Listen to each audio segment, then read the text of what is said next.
tonight.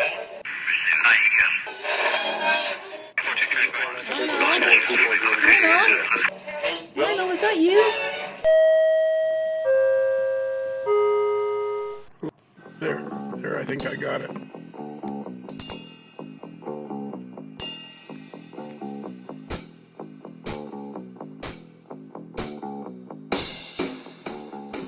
Kelly? Yes, smile. Is this the first podcast since the last podcast? Yeah, it definitely is the first one since the last one. Wow. We've been binging. Yeah, I think we'll be binging all next week, too. Oh, good. Ooh. Yeah, I think we're going to be binging for the next 7 days, maybe. All right. I can't do Tuesday, though. Why not? Got the historical meeting. I was going to do fans on Tuesday. Oh man, well you'll have to bring up. How about Monday? Can we do fans on Monday? Monday's fine. Okay, Monday I got to go. You're not at the Steam Club Monday? No, that's the fourth Monday. Yeah, I know. And I always love how he says. He knows it. He knows. I do not know it. Why would I keep track of your schedule? You should be up on the board. Well, that's Bruce's department, not mine. It's Wilson. Even I don't know your schedule because it never seems to be constant. Yeah, it's always the second, third Tuesdays and the fourth Monday. Like I care. I know. Here's an interesting side note to that about your schedules. Would you like an interesting side note about that? Sure. I have never listened to you for a single second when you start telling me your schedule. That's fine. That's fine. Yeah. I believe it or not, I actually have stuff of my own to do. I know. Really? And schedules of my own to keep. That's true. Wow. And a new puppy to take care of. Yeah, you know who you should be telling. Who? Barb.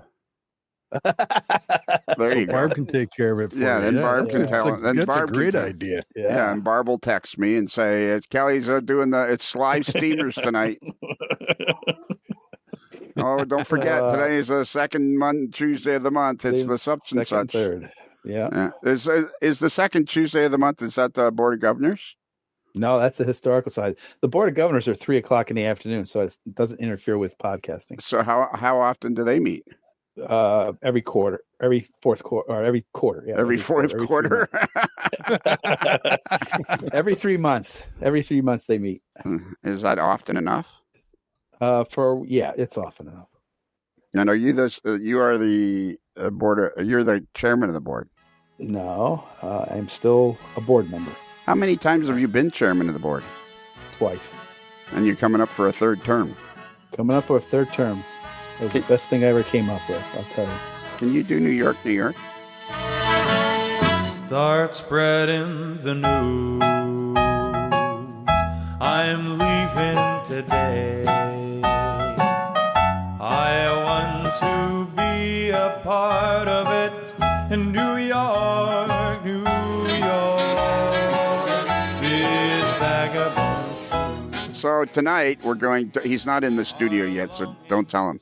But tonight we got Gordy Robinson on. This is on, and first thing we're going to ask him, Bruce, is if he has any Rapido trains. Your fast track to model railroading fun. Rapido trains, your fast track to model railroading fun. So before Gordy gets in here, yes. let's just grill him like a burger on a barbecue. Oh yeah. Let's just let him have it. Grill him like a burger at Tom Stock 2024? Yeah, exactly. Yeah. Oh, boy. We'll grill him like a burnt hot dog. We'll just make stuff up. Oh. And Brad, we also... So who we have... You know what? Gordy, come on into the studio. Hey, guys. Hey, but you won't believe this, but we were actually talking about you before we started. Before we introduced you, we were talking about you. That's why my ears were burning then. Yeah, but no, we were talking about we were only gonna throw you softball questions tonight. Yeah, that'll make a change. Don't believe it. Yeah. Well, you don't have to worry about me throwing it. I never reached the plate. It's true. You don't have any questions. You don't understand the principles. Oh, I got questions. Oh, do you? Wow. Yeah. So let's introduce everybody. We have Bruce, the moderately agitated mailboy. That is me. We have Brad Williamson. AKA Groucho, I guess. Why did you come up with that? Were you yelling at Yeah. somebody? No, that happened from the last podcast was on when I'm trying to remember. I said something about the Iron City, and you said, there are other clubs. And I said, yeah, but none of them will have me. So that kind of morphed into Groucho Marx's quote where he said something along the lines of, I refuse to be a member of any group or I refuse to join any group that would have me as a member. Oh, there you go. So then the guys at Iron City heard that, and Toffee was just waiting for someone else to have a nickname. So he made sure. There you go. Wow. So you're looking out for your buddy. That's it. Yep, that's right. Wow. Oh, what a guy! What a So guy. Thank you. has Iron City been growing since they've been part of the AML Nation? Yeah, yep. I would have to ask Toffee to be sure, but I think we were under 300. When we first started talking about it on AML, and I think we're getting close to 350 now. So yeah, Wow. It has been growing. By Toffee, you're referring to Patrick Moore. Oh, is that what we're calling him now? Yes. Oh no, I'm just we don't want to have inside jokes. Yeah. Oh, okay. It's about Remember, we strive for transparency is key here. Okay. accuracy. Yeah. Accuracy is really a second thought. All right. Yeah. So yeah, by Toffee, you refer to Patrick Moore. Yes, and he's very appreciative of the. Yeah. Isn't the new Patrick Moore members the that guy who played the Saint? No, that was Roger Moore. Oh, Roger Moore. All right. Okay. I knew it was a Moore of some sort. And Brad and I have been talking about Patrick a little bit off and on through text and what have you. And I got to tell you, Brad, I don't think he's a jerk. All right, we'll have to agree to disagree, I guess. Oh, wow. Whoa, just talk about tossing your buddy under the bus. Yeah, jeez. Just kidding, Pat. Love you. You know it. Yeah. So does the Iron City Enscos have any mechanism for turfing guys out of the club? Oh, yeah. Yep. Okay. Well, have you had to do that? Well, I think my membership is written on one of those. Remember the Etch-a-Sketches from the 70s? I think that's what Toffee wrote mine on, and he shakes it every week so it disappears. So yeah, no, I'm just kidding. We've had guys who got kind of upset and have left, but we've never actually removed someone that didn't want to be removed. Well, what would they get upset about? Oh, you know how people can be sometimes when you get a large group together. Someone didn't like. I don't even honestly remember what it was. It was just something that they didn't agree with, so they decided to exit stage left. See, I don't have that problem because everybody loves me. I have no doubt of that. Yes. It's that Gordy character, the NMRA president. That's the guy we're going to watch. Okay, and our final, and the reason we're here is because we have Gordy Robinson, who is the president of the NMRA from now until forever, I guess. Forever, yeah. Yeah. Once you become president, you can't get once you're president, you can't get out. Actually, now until the wife says to stop. Yeah, and why would she say? You got at least another 3 years, right? Not until she's shaky. You can leave at any time. Oh, that's true. And why would she tell you to stop, Gordy? This is a subject I want to talk about. This is a subject I want us all to talk about. And especially because it's on the free channel, which is sponsored by Rapido Trains. Your fast track to model railroading fun. If it's N, if it's HO, the fast track is Rapido. So, Gordy, why would she want you to stop? I think the biggest risk to me being told to stop is the behaviors and comments that people have online. I think the challenge is that she sees how much time I put into this, and then it's absolutely right for people to share their feedback, but to do it with kindness and in a nice way is one thing, but to be attacking and making personal attacks all over the internet is quite another. And she gets quite upset when she sees those because she sees the other side of it that they may not. And that's mostly the biggest issue. As a few people have learned, though, if you do publicly decide to attack me, my wife the claws will come out. She will defend. She will defend stuff. So, Gordy, are these members or are these just people that have a? Unfortunately, it tends not to be members. It tends to be people that have spent the last 20 plus years bearing a grudge against something that happened to them within the NMRA. And that's it's a real shame that people don't see that. People don't necessarily allow themselves to be receptive to the change that we've made, or the changes that we've made and we'll continue to make. So your administration has made major changes. Major. It's night and day. It just seems like there's so much of that today, where it just seems like there's I hope it's a small group of people who just seem to be just waiting for any opportunity to just, publicly character assassinate somebody for some reason. I'd never understood it. Because their life is so miserable and it makes them feel better. Yeah. It makes you think that they're putting somebody down and they think, I've put them down, and that makes them special. But it's just very, very disheartening when someone does that. It's a sad freaking way to live, isn't it? Yep.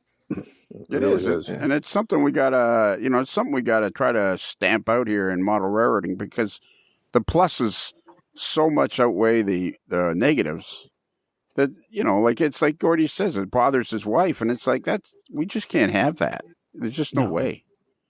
The one that drove it home to me is when you were talking to, I think, Jason Schrawn from Rapido. The stuff that they make, for anybody to find anything to be unhappy about with that, to be that unhappy, I just don't understand it. Some of the some of their things, there has been issues with Rapido stands around their product, but it's far easier to get on online Facebook or somewhere else, bitch, moan, whine, and complain, than contact Rapido and said, I got a problem, or Rapido says, send it in, we'll fix it. It's much more easy to get on there and get everybody all riled up and say, oh, look at me, I ripped Rapido a new one. Well, not really. Yeah. And that's the thing. It doesn't have to be something that's that important, or it could be something so minuscule it has nothing to do with the hobby. It was like a grab iron fell off when it was in transportation. Well, things happen. Well, the easiest thing though, the easiest attacks are always the ones where it's you're trying to destroy the NMRA, or for Rapido's perspective, it's you've took manufacturing to China. What did you expect? Well, it doesn't matter where. It doesn't matter where you manufactured these products. You're shipping them halfway around the world. Something's going to fall off. Yeah, we at Microtrains, Joe gets the brunt of those people complaining, and then we're made in the United States. I mean, it's yeah. They're the lazy. The problem is it's the lazy attacks that do the most damage because they're just not thought through, and then you end up coming across as really defensive.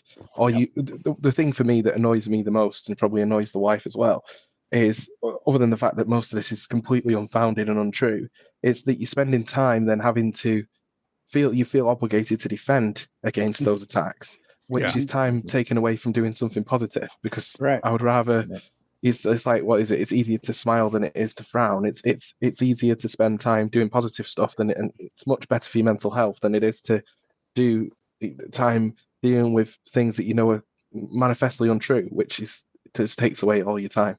So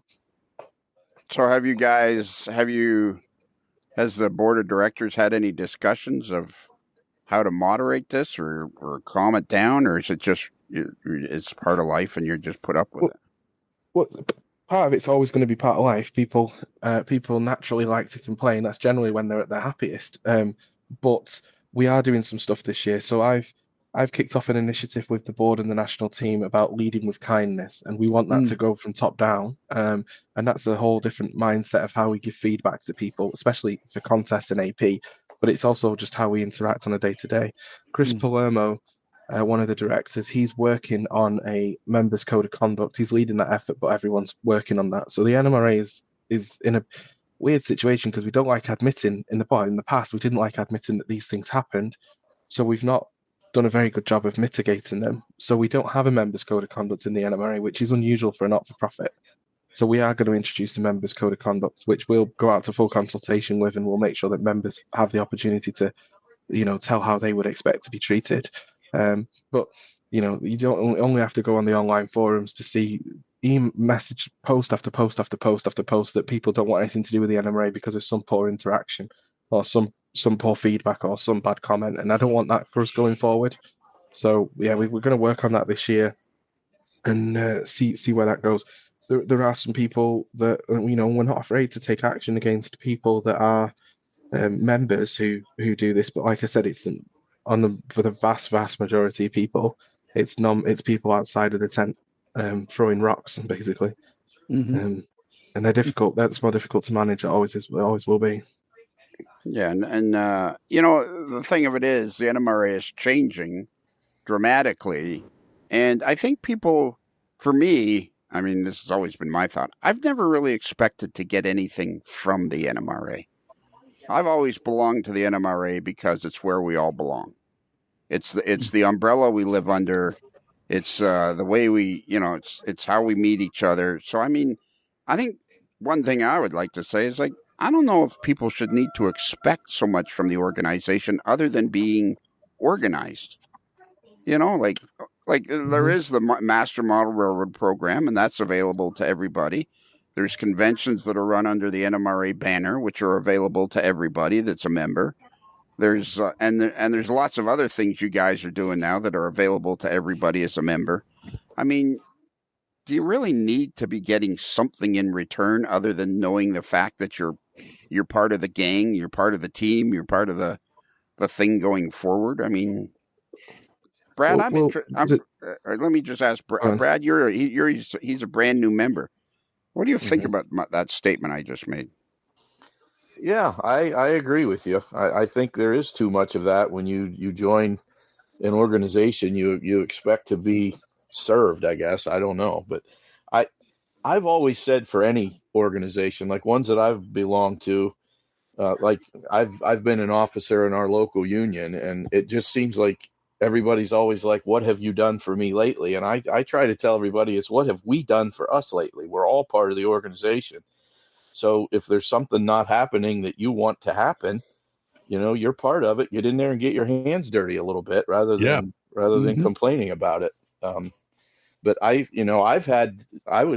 have been bumps along the road like there's going to be with anything. But the highlight for me so far was the convention I went to in Pittsburgh, where Gordy, I know zoomed in and I got to listen to your talk there, but there were the clinics that I saw there, to me, were worth the price of admission alone. I got to meet Lionel. I know I talked to you about a young guy by the name of Charlie Blanco, who just gave 2 outstanding clinics. And the fun part for me is getting to go and meet a whole bunch of people that I've never met before. And I don't need any of that. To me, that's enough. Getting to go to these conventions and meet some folks that I probably never would have met up with otherwise. Yeah, and you're getting value out of your membership by participating, and that's the key thing. It's like if you join the local gym but don't go, you get nothing out of it. But if you join the NMRA and go and participate, you're getting all the benefits and everything out of it, and that's what it's all about. Join, participate, and you will have fun.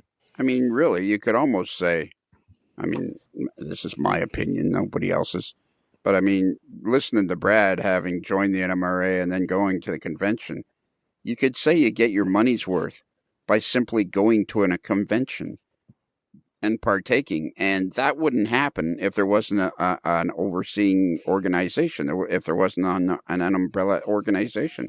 So I think, for me, generally, people need to kind of get away from what is the NMRA going to do for me? Well, the NMRA, what it's doing for you is it's there.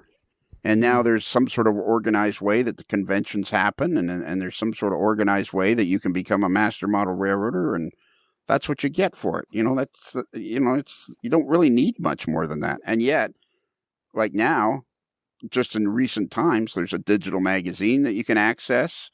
There's the chat group. What do you call the chat group thing? The Discord, the interchange? The interchange. There's always somebody there to talk to. I mean, it's just a... And don't forget the manufacturer's benefit program. Actually, They have all sorts of discounts there that if you take some discounts, you'll more than get back what you paid in your membership. I know. Actually, that's Gordy wants to talk. I better let him talk. That was me. It wasn't Sorry. me. I was being quiet. That was me. What did you want to say?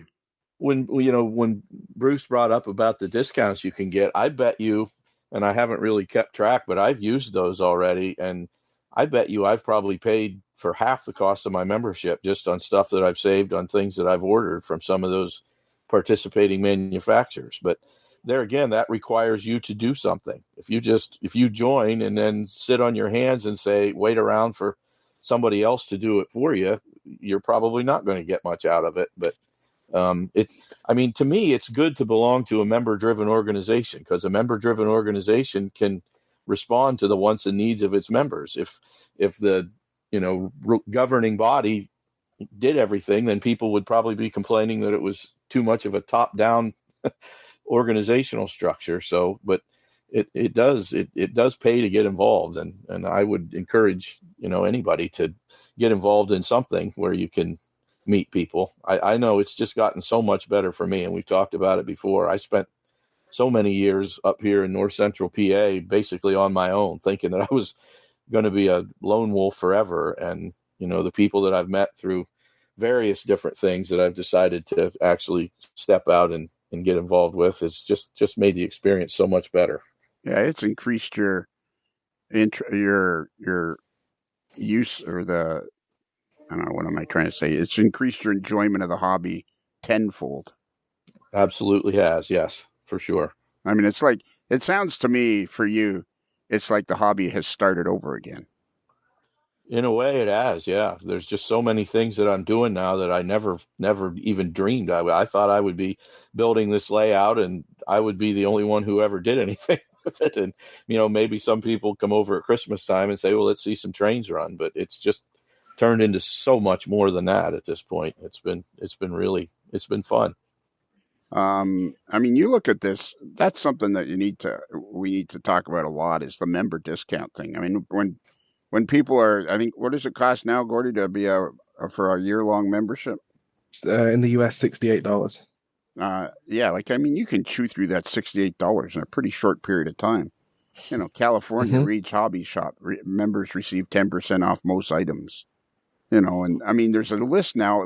I haven't been to this part of the website for a while, and there's a list of 20 scenic railroads and railroad museums. Like, there's some of them here. They give you 10% off the Grand Canyon Railway and Hotel.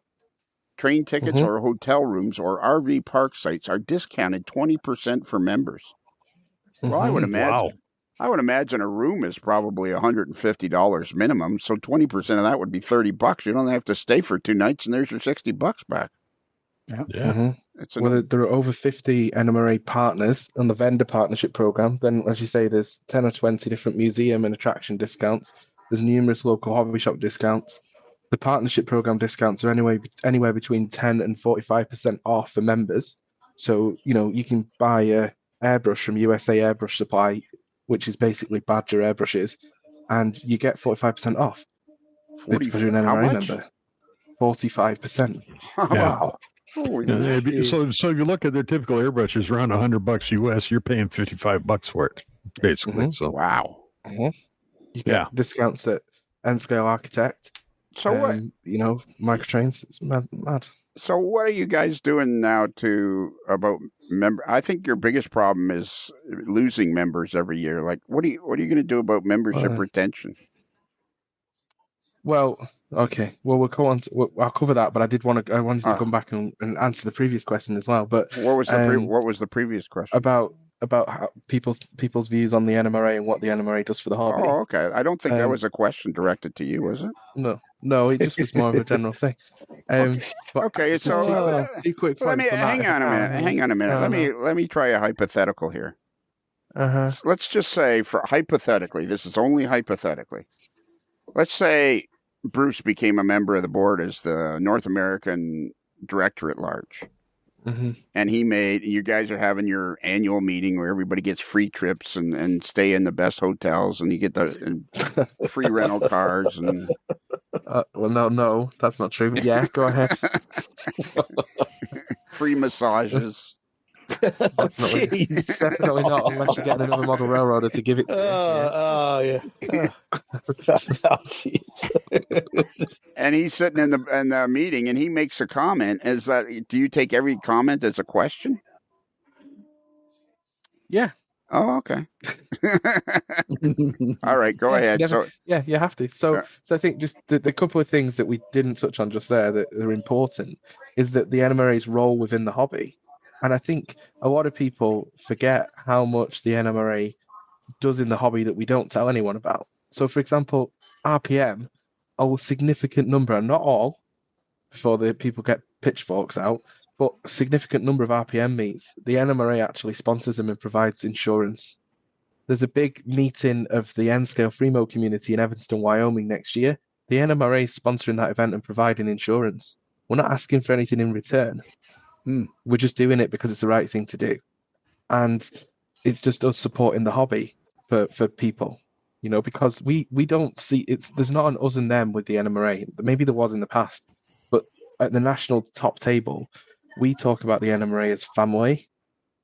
And so it's like, if you're a member of any family, there are benefits that you don't seek.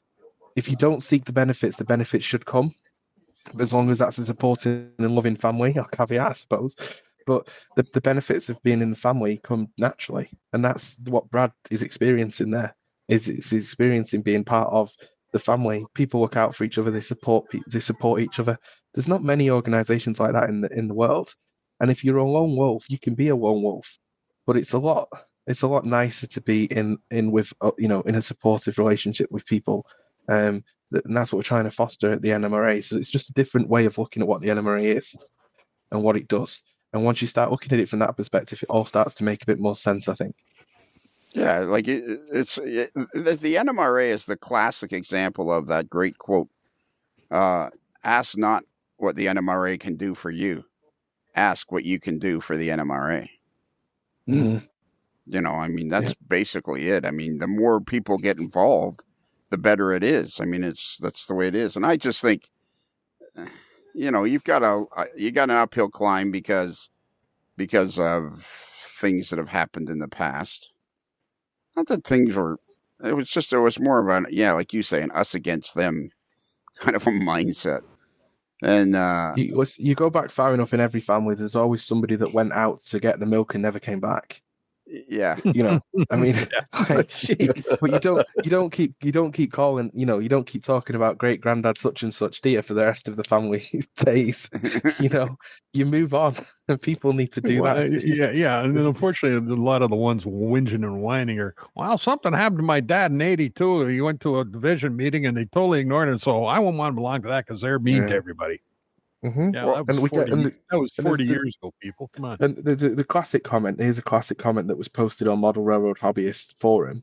Never needed the NMRA. I will never join the NMRA. I don't think they will be around that much longer. I could have lifted that quote from 1935, not 2023. Yeah. That's exactly. Somebody who totally doesn't get it. Doesn't get it. That's right up there with, is the hobby growing too old and is it going to die? And it's like, no, it's not. It's been dying ever since the NMRA was formed in 1935. Oh, the hobby's dying. It's getting too old. There's nobody. Yeah. Well, here we are, almost 100 years later. Okay, Brad. So you've been a member for what, 2 years now? No. I just joined. When were you? You were. How did you get my cell number? How did you get my cell number, anyways? You gave it to me. I find that hard to believe.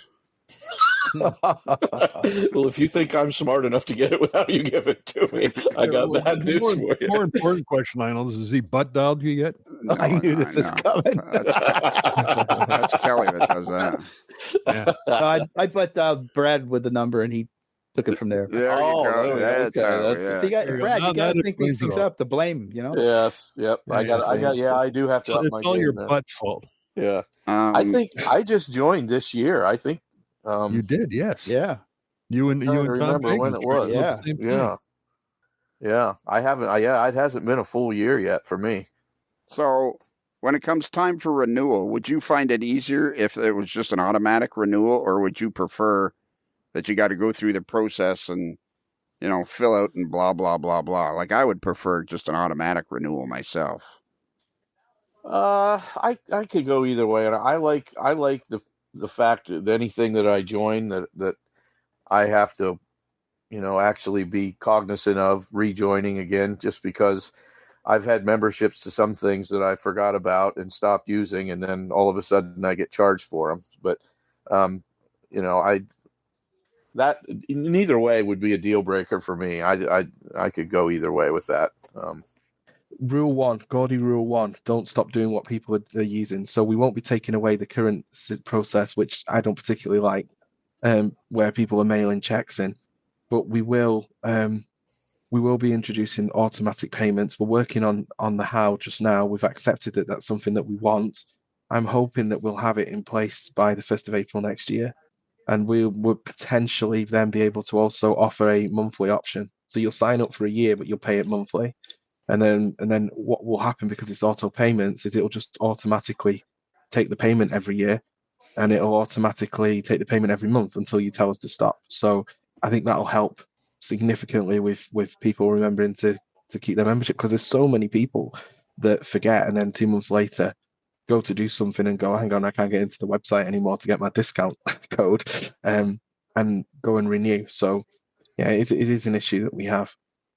And we've got a team now that's looking at renewals, and this is we're looking at two sides to the coin. One is renewals and one is onboarding. So it's really important that new people like Brad have a good experience. Currently, we could make that experience better for when people come in. So that's the onboarding piece. And then the renewal time, we started doing a survey to ask people why they didn't renew. And we got a really good response rate, which was amazing. You know, those kind of exit surveys, you don't expect a high response rate. Well, it was like 40+%. So that's really good. Wow. And and it's amazing. The feedback we got was really useful, and we've taken a lot of that on board. So one of the things that 15% of the people that responded said, if you send me an invoice, I'll just renew. So we just send them an invoice and they renewed. Yeah. You know, so we're starting to look at a way that we can, with a renewal notice, we can email you an invoice. That only works for people that we've got email addresses for, and a lot of people have been members that long that email didn't exist. And so that's a challenge. But to be honest, that would be perfect for me. That's the way I like it to happen. When I'm due to renew, just get an email and then I, take care of re-upping. That would be perfect scenario in my opinion. Yeah. Now, Gordy, you're talking about the renewal of membership, everything for the NMRA. What about our two separate fund organizations, NMRA down in Australia and NMRA Canada, which kind of march to a different drummer, it seems, with getting memberships processed and things like that? Well, the key thing for us is making sure we can furnish all regions outside of the US with the same tools if they wanted to. And so we can't force anyone to do that. If you're in the UK, Europe, Australia, or Canada, of course, you have your own local organization that takes money in the local currency. But we do communicate, and if we've got a tool and we can give it to them, we will do. It's just the local currency issue sometimes crops up. But yeah, I think we are. That's a bridge we'll need to cross. I know. My own experience, NMRA Canada is easy enough to sign up and pay online. The problem was waiting 2.5 months to get any acknowledgement that there was a membership in the works out there for Jean when I signed her up to Springfield. And we know that that's an issue. I represent the whole of the NMRA, but NMRA Canada is a separate organization that takes its own money that works in a slightly different way. But certainly we will be, having a conversation with them about the tools that we've got and seeing if there's a way that we can help them, speed that process up. So same with the UK and the British region, but the biggest focus for me is the majority of our members are in the United States, and I've got to do something for them because the systems in the UK are more advanced at the moment than the systems in the US, and we need to help our team in Soddy Daisy. We need to help all the members out there. Yeah, because to me, ideally, if you somehow you're online and you can punch in your membership and pay for it, that I would think whatever system that should automatically generate. I don't know if we can generate a temporary membership card or something like that. That might not be possible, but at least something should then generate out to their designated region and designated division, and they should be getting responses within a couple of weeks at the most. I would think that, hey, welcome aboard. Here's what's coming up, things like that, instead of waiting for things to trickle down through.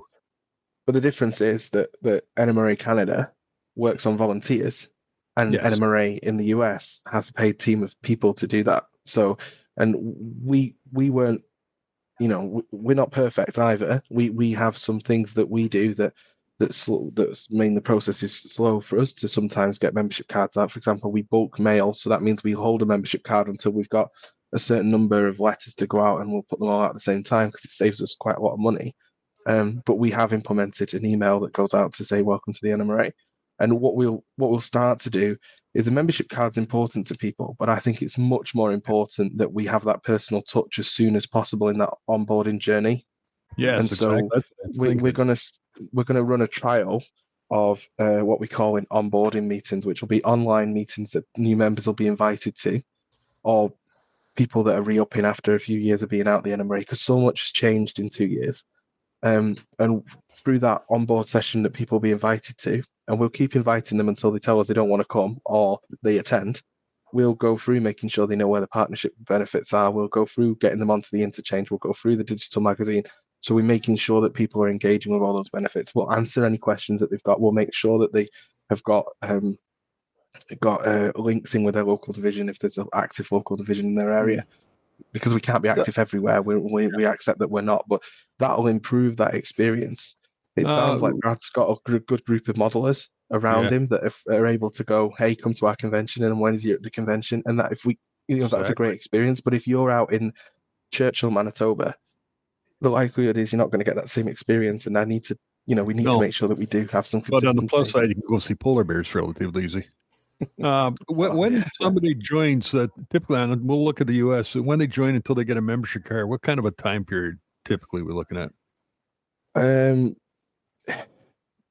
We should be looking at less than 28 days to get your membership card. In that period of time when they join, is there not some way when you send them an email? Here's your, give them like a temporary membership card with numbered stuff on, so they can do things until their real one shows up. Because I know with car insurance, if I get car insurance, it's going to be a couple weeks before I get my insurance slip, but I can go online and get one that I can keep. So something like that might, because you're generating a number somewhere, it should be easy enough to whack that into an email with them. Here's your membership number. You can use in the partners program, that type of thing, or proof of membership. You want to go to a meet, that type of thing. In theory, it's possible. Okay. In reality, the technology that we're currently using, it's not possible. Okay. We're using Fox Pro databases and Access databases, and that's not possible.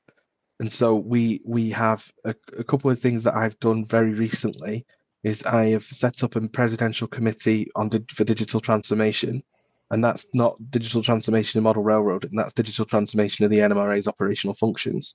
So that includes putting a new membership system in, which one of the requirements would be that it does something similar to what you're describing, or allows us to do it easier.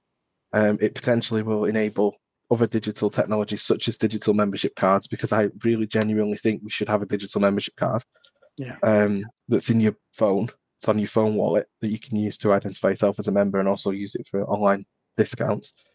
So all that kind of stuff is coming, but the infrastructure is so poor that I've inherited, and the team are working so hard with some archaic technology that we've got to do that work in the background.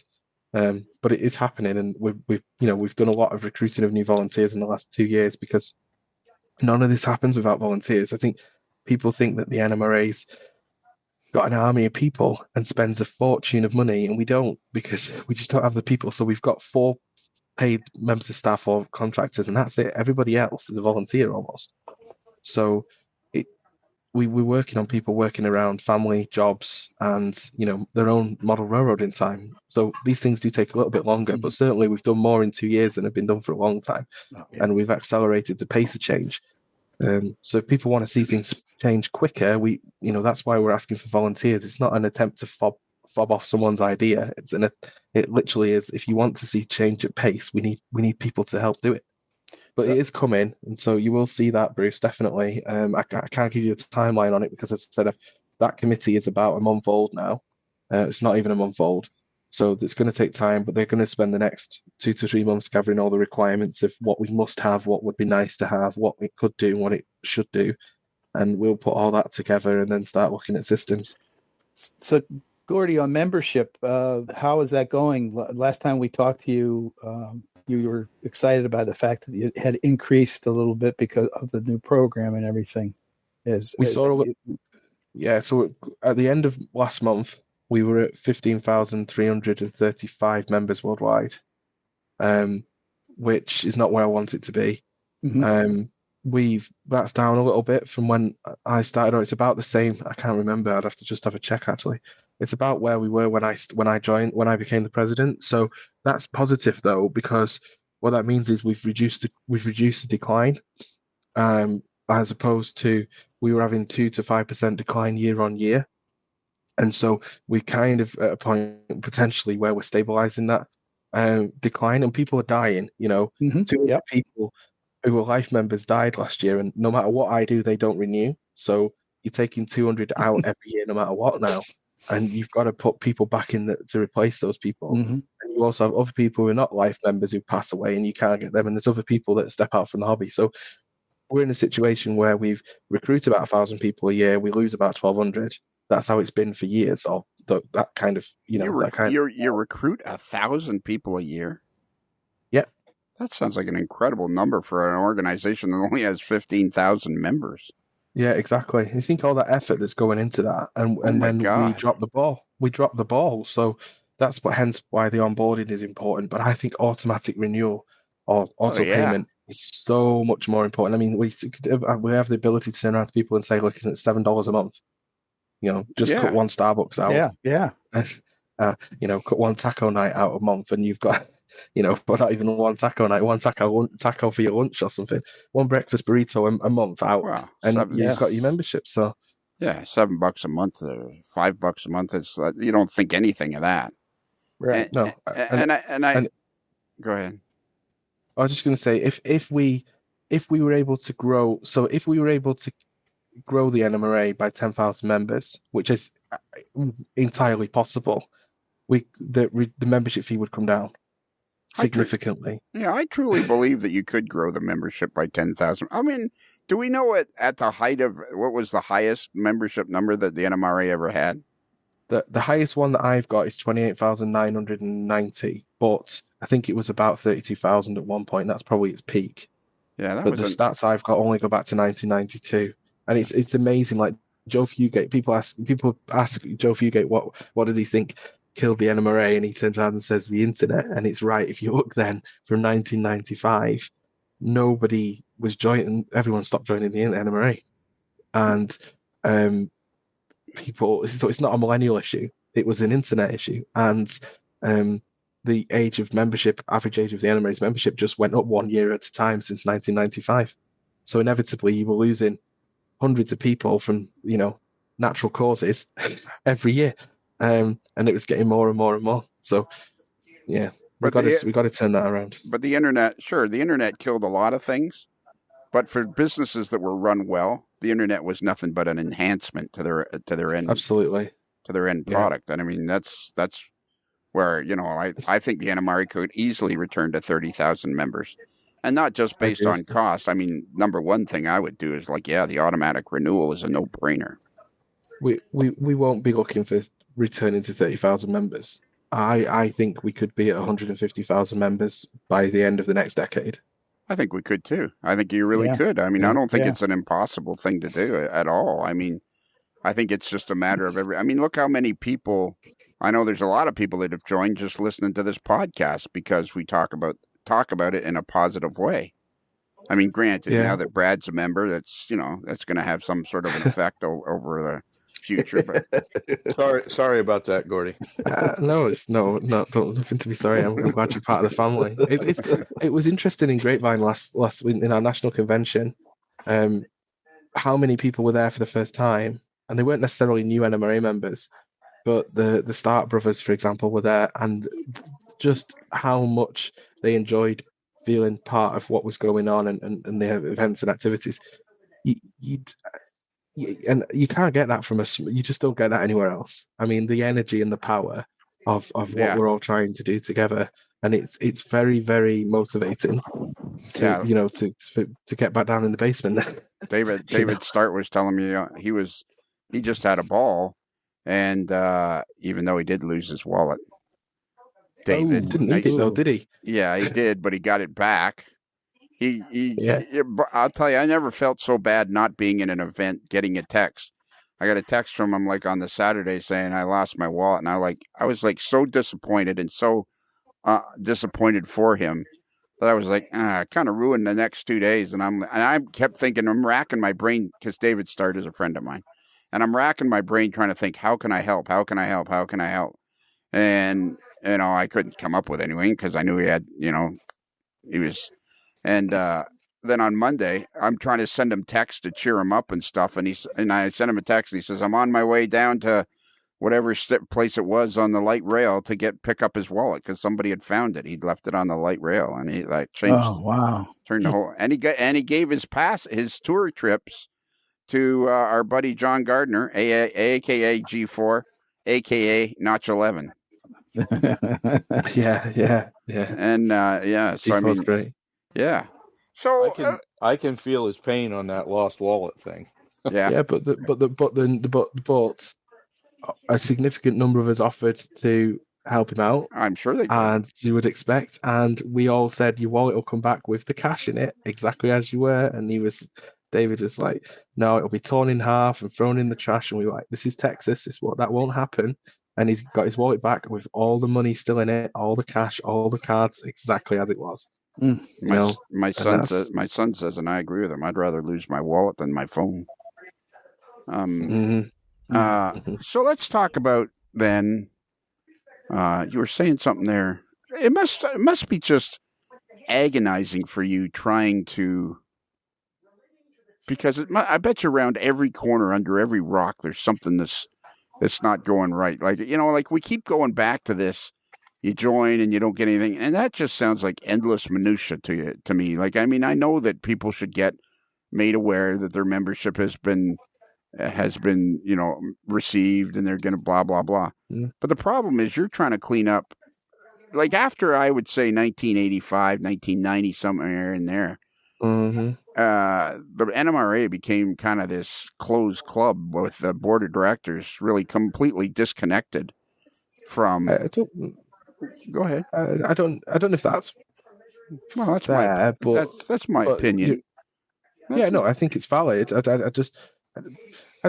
think it's fair. I know people that were part of it, such as John Roberts and Alan Pollock, and I know they were well intentioned, absolutely. But they were constantly, trying to fight upstream. But I mean, I remember when you talked about being president, I thought this is what we need: a 35-foot guy in his 30s running the NMRA and bring it back. So, like, what is your, aside from membership retention, which is completely a no-brainer, what is it that you think would make the NMRA grow to 100 or 150,000 members? How do you see that happening? It's experience, isn't it? It's 100% experience. Okay. That's how it needs to improve. We need to make sure that we can guarantee people find a positive experience from being a member of the NMRA. Now that's difficult because everybody's searching for something slightly different. But on the whole, most people say they all have a positive experience with their family, and so if we work on that basis of doing the simple things right, so being kind and supportive, we'll grow the organization. There's loads and loads of things that we're looking at, and just the retention and stuff is the minutiae. But under every rock is an opportunity. You've just got to look at it like that. You've just got to say, okay, yeah, this isn't as what I would want it to be just now, but there's an opportunity to make it better, and be positive with how you approach it. But we're looking at so much stuff. I mean, the innovation in model railroading right now is incredible, and I think that AI. I mean, we've got a research group at the moment looking at AI in model railroading. Most manufacturers are starting to not admit yet that they're looking at AI, but they are. And I think seriously, by the end of, you could do it today, but I don't think the technology, the ease of use of technology is mature enough yet. But certainly by the end of this decade, so in 5 to 7 years time, I think you'll be able to have an op session. The trains will remember where they were run, how they were run, and then you as the layout owner could literally have AI redo all those through freights and all those passenger trains on your model, and you could run a train yourself as if all your buddies were there. We think remote ops is the big thing right now, and it's not. Remote ops is so last year. Everyone's doing remote ops. The next big thing is AI remembering how your op session was run, and then if your buddy doesn't turn up or a crew doesn't turn up, you can assign that train to be run how it was run last time at the speed it was run, just observing the signals. And there is technology out from Germany that can already do that. So I think Peter Borchers is playing around with that for his layout. He's talked about setting up some automatic system to run some commuter trains or something that's a non-stop thing and allowing local panels to do the rest of the stuff. So there is something out there. I know Peter's talked about it, and he kind of explained it to me when I saw him earlier this summer, and it's a cool idea. Yeah, absolutely. And the NMRA is going to have to be all right down the middle of that. And then you look at Can we have a timeout here? Sorry. Yeah. You don't have to be sorry. I just would like a timeout. I'm throwing my flag. I'm looking for a timeout because I think I have something very insightful to say, and or an opinion to, and I'm interested in everybody's thought. But I think this is. I've been associated with the NMRA for over 50 years. 50 years. And a couple of times I let my membership lapse, but I've done pretty good. The last 25 years, I've kept it up. And I'm still kicking myself that I didn't sign up as a lifetime member. And every time Bruce mentions it, it just like irritates the crap out of me. But do we really need to be talking about AI? Because if you think about the 15,000 plus members, probably 0.5% are interested in AI or any of these highfalutin technical ideas or whatever, just like you've only ever had 700 and some odd master model railroaders. Don't we need to be looking at, that's great, but that doesn't really interest the 99% of the membership. You know, you need to be looking at what interests the regular guy that walks through the Springfield show, buys some kits, sticks them on the shelf, never builds them. You know, absolutely. Like we always will, Lionel. I think it's funny because if you'd said the same thing 20 years ago about DCC, we might have been having this same conversation that 1% of 1% of 1% are interested in that sound thing, and now we're looking at having to have NMRA socket or having DCC sockets with 24 pins because there's so many lighting functions that everybody wants. I still maintain that it's a very small percentage of people that want 1,001 lighting features, but they are cool. Isn't maybe where the NMRA is steering? You're right. 20 years ago or 25, probably more like 30 years ago now, the DC 1% of 1% would be talking about DCC. But if you talk to Jim Scores from NCE, which reminds me, Bruce, we got to get him back on the podcast again. Yes. He'll tell you that still 50% of the people out there are on DC. So sure, DCC has grown, and sure the decoders are getting better and everything like that. But I think what's lost is that sure, like Brad, you've been talking about. You know, I saw you put up a post the other day about it. You put in a new TCS decoder. Yes, and your other decoders are old and they can't do half the features and stuff like that. But in reality, if you think about it, Brad, like how many people do you know that are deep into installing decoders? Hardly any, probably. Yeah, you're right. But my argument is, shouldn't the NMRA be thinking about Joe Average? We are. And, how are you thinking about made? How are you thinking about Joe Average talking about trains that'll run themselves when there's going to be one out of every 200 people is going to be doing that? That's not a selling feature. I don't think it will be, but I think what my point was probably badly made was just that there's so much innovation in the hobby that the biggest, most important, there's two important things that the NMRA does, beyond the social aspect and the fellowship, although part of these bits both feature into it. One is the standards and conformance, which we still do more of than ever, probably. And as the hobby is going to continue to be innovative, we're going to continue to need to be providing that level of support to manufacturers and being that, the kind of neutral partner in the development of those technologies. The other side to it, though, is education. Now, there is technologies out there that we don't currently use that we're looking at today where we can use virtual, and you're going to tell me now 1% of 1% of 1%, but I guarantee it's not. We can use virtual reality now to teach someone how to do a decoder install. we can use virtual reality to teach people how to do soldering and welding. And so rather than destroying that craftsman kit, potentially, we can provide better education. But right now, today, what do we need to do?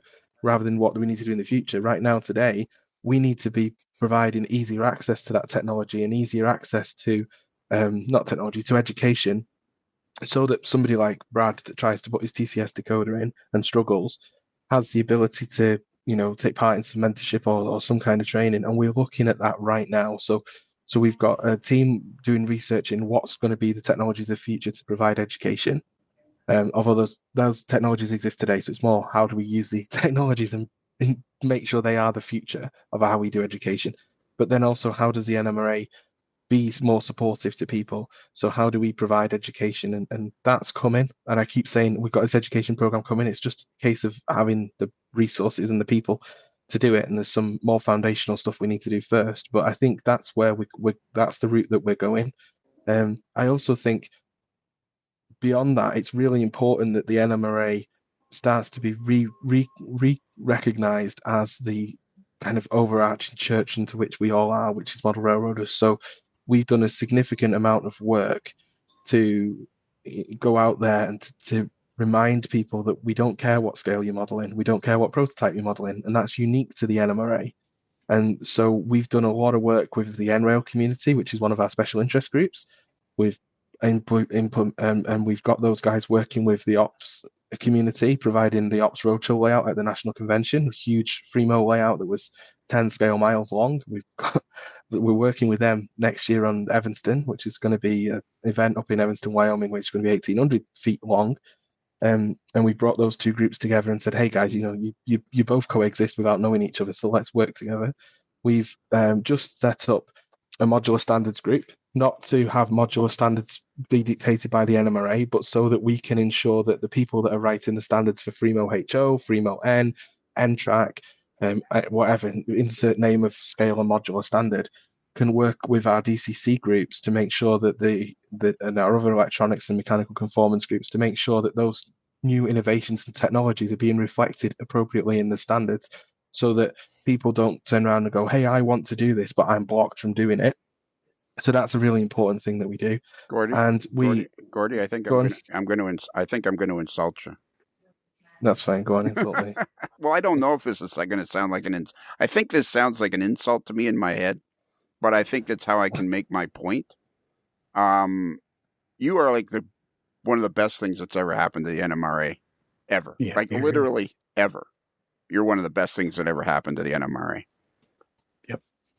But listening to you talk about all these things, all the things you just listed, it sounds like a guy, the salesman at the local Ford dealership trying to sell you on the Galaxy LTD. And I think the number one thing that the NMRA has to sell is fellowship. Period. End of sentence. If you talk, Brad is a classic example. Mm-hmm. He asked me, he was thinking about going to the convention, but he had to join the NMRA. Do you think I should join the NMRA? I'm not sure if the convention is worth it. And I think my text back to him was pretty much like one sentence: join the NMRA, you're going to have a ball. Oh yeah, absolutely. I think what the NMRA needs to focus on is the fellowship of the NMRA, of just belonging to the NMRA, because a lot of the people are lonely. A lot of the people don't have great lives. And one of the things that I think that the thing that makes the AML Nation so vibrant of a community is the fellowship it's provided for the people that are part of it. And I think that's what the NMRA should focus on. That's my own personal opinion. I'm happy for other opinions too. Yeah, I'll throw out there. So the NMRA got started because they wanted to set up some standards so everybody's stuff could run together. There's still a need for standards in the NMRA, and I think they should be proactive into getting into some of this new technology to see that, we don't have 15 different types of guys offering something that won't talk to each other, whereas the NMRA can kind of get in the stream and get here's their standard. All you manufacturers can build to this, and everybody's like DCC is an example. The NMRA worked hard to get DCC standards more or less so that anybody's equipment will talk to each other, although some of the manufacturers are now drifting away from that. But I think the NMRA should be involved in, looking at some of the emerging technologies and working on standards for the implementation of those if need be. And by doing that, you can also provide a benefit to the members as part of their membership. Right. Sorry. You go ahead, Brad. You go ahead. That's, when you brought up about that TCS decoder, talking about good things that the NMRA has done, those standards for DCC that Bruce mentioned, just think where we would be at right now if there wasn't a set of common standards for and for the manufacturers to follow. It could have been possible that I bought that TCS decoder and my NCE Power Pro system would have been able to talk to it. But you can buy a decoder from any manufacturer, install it in your locomotive, and rest easy in confidence that no matter what kind of system you have, it's going to be able to run that decoder. That's because of those standards that that the NMRA I know was instrumental in setting up. So even if there are things that people don't like about it, I can't imagine that's something that's not.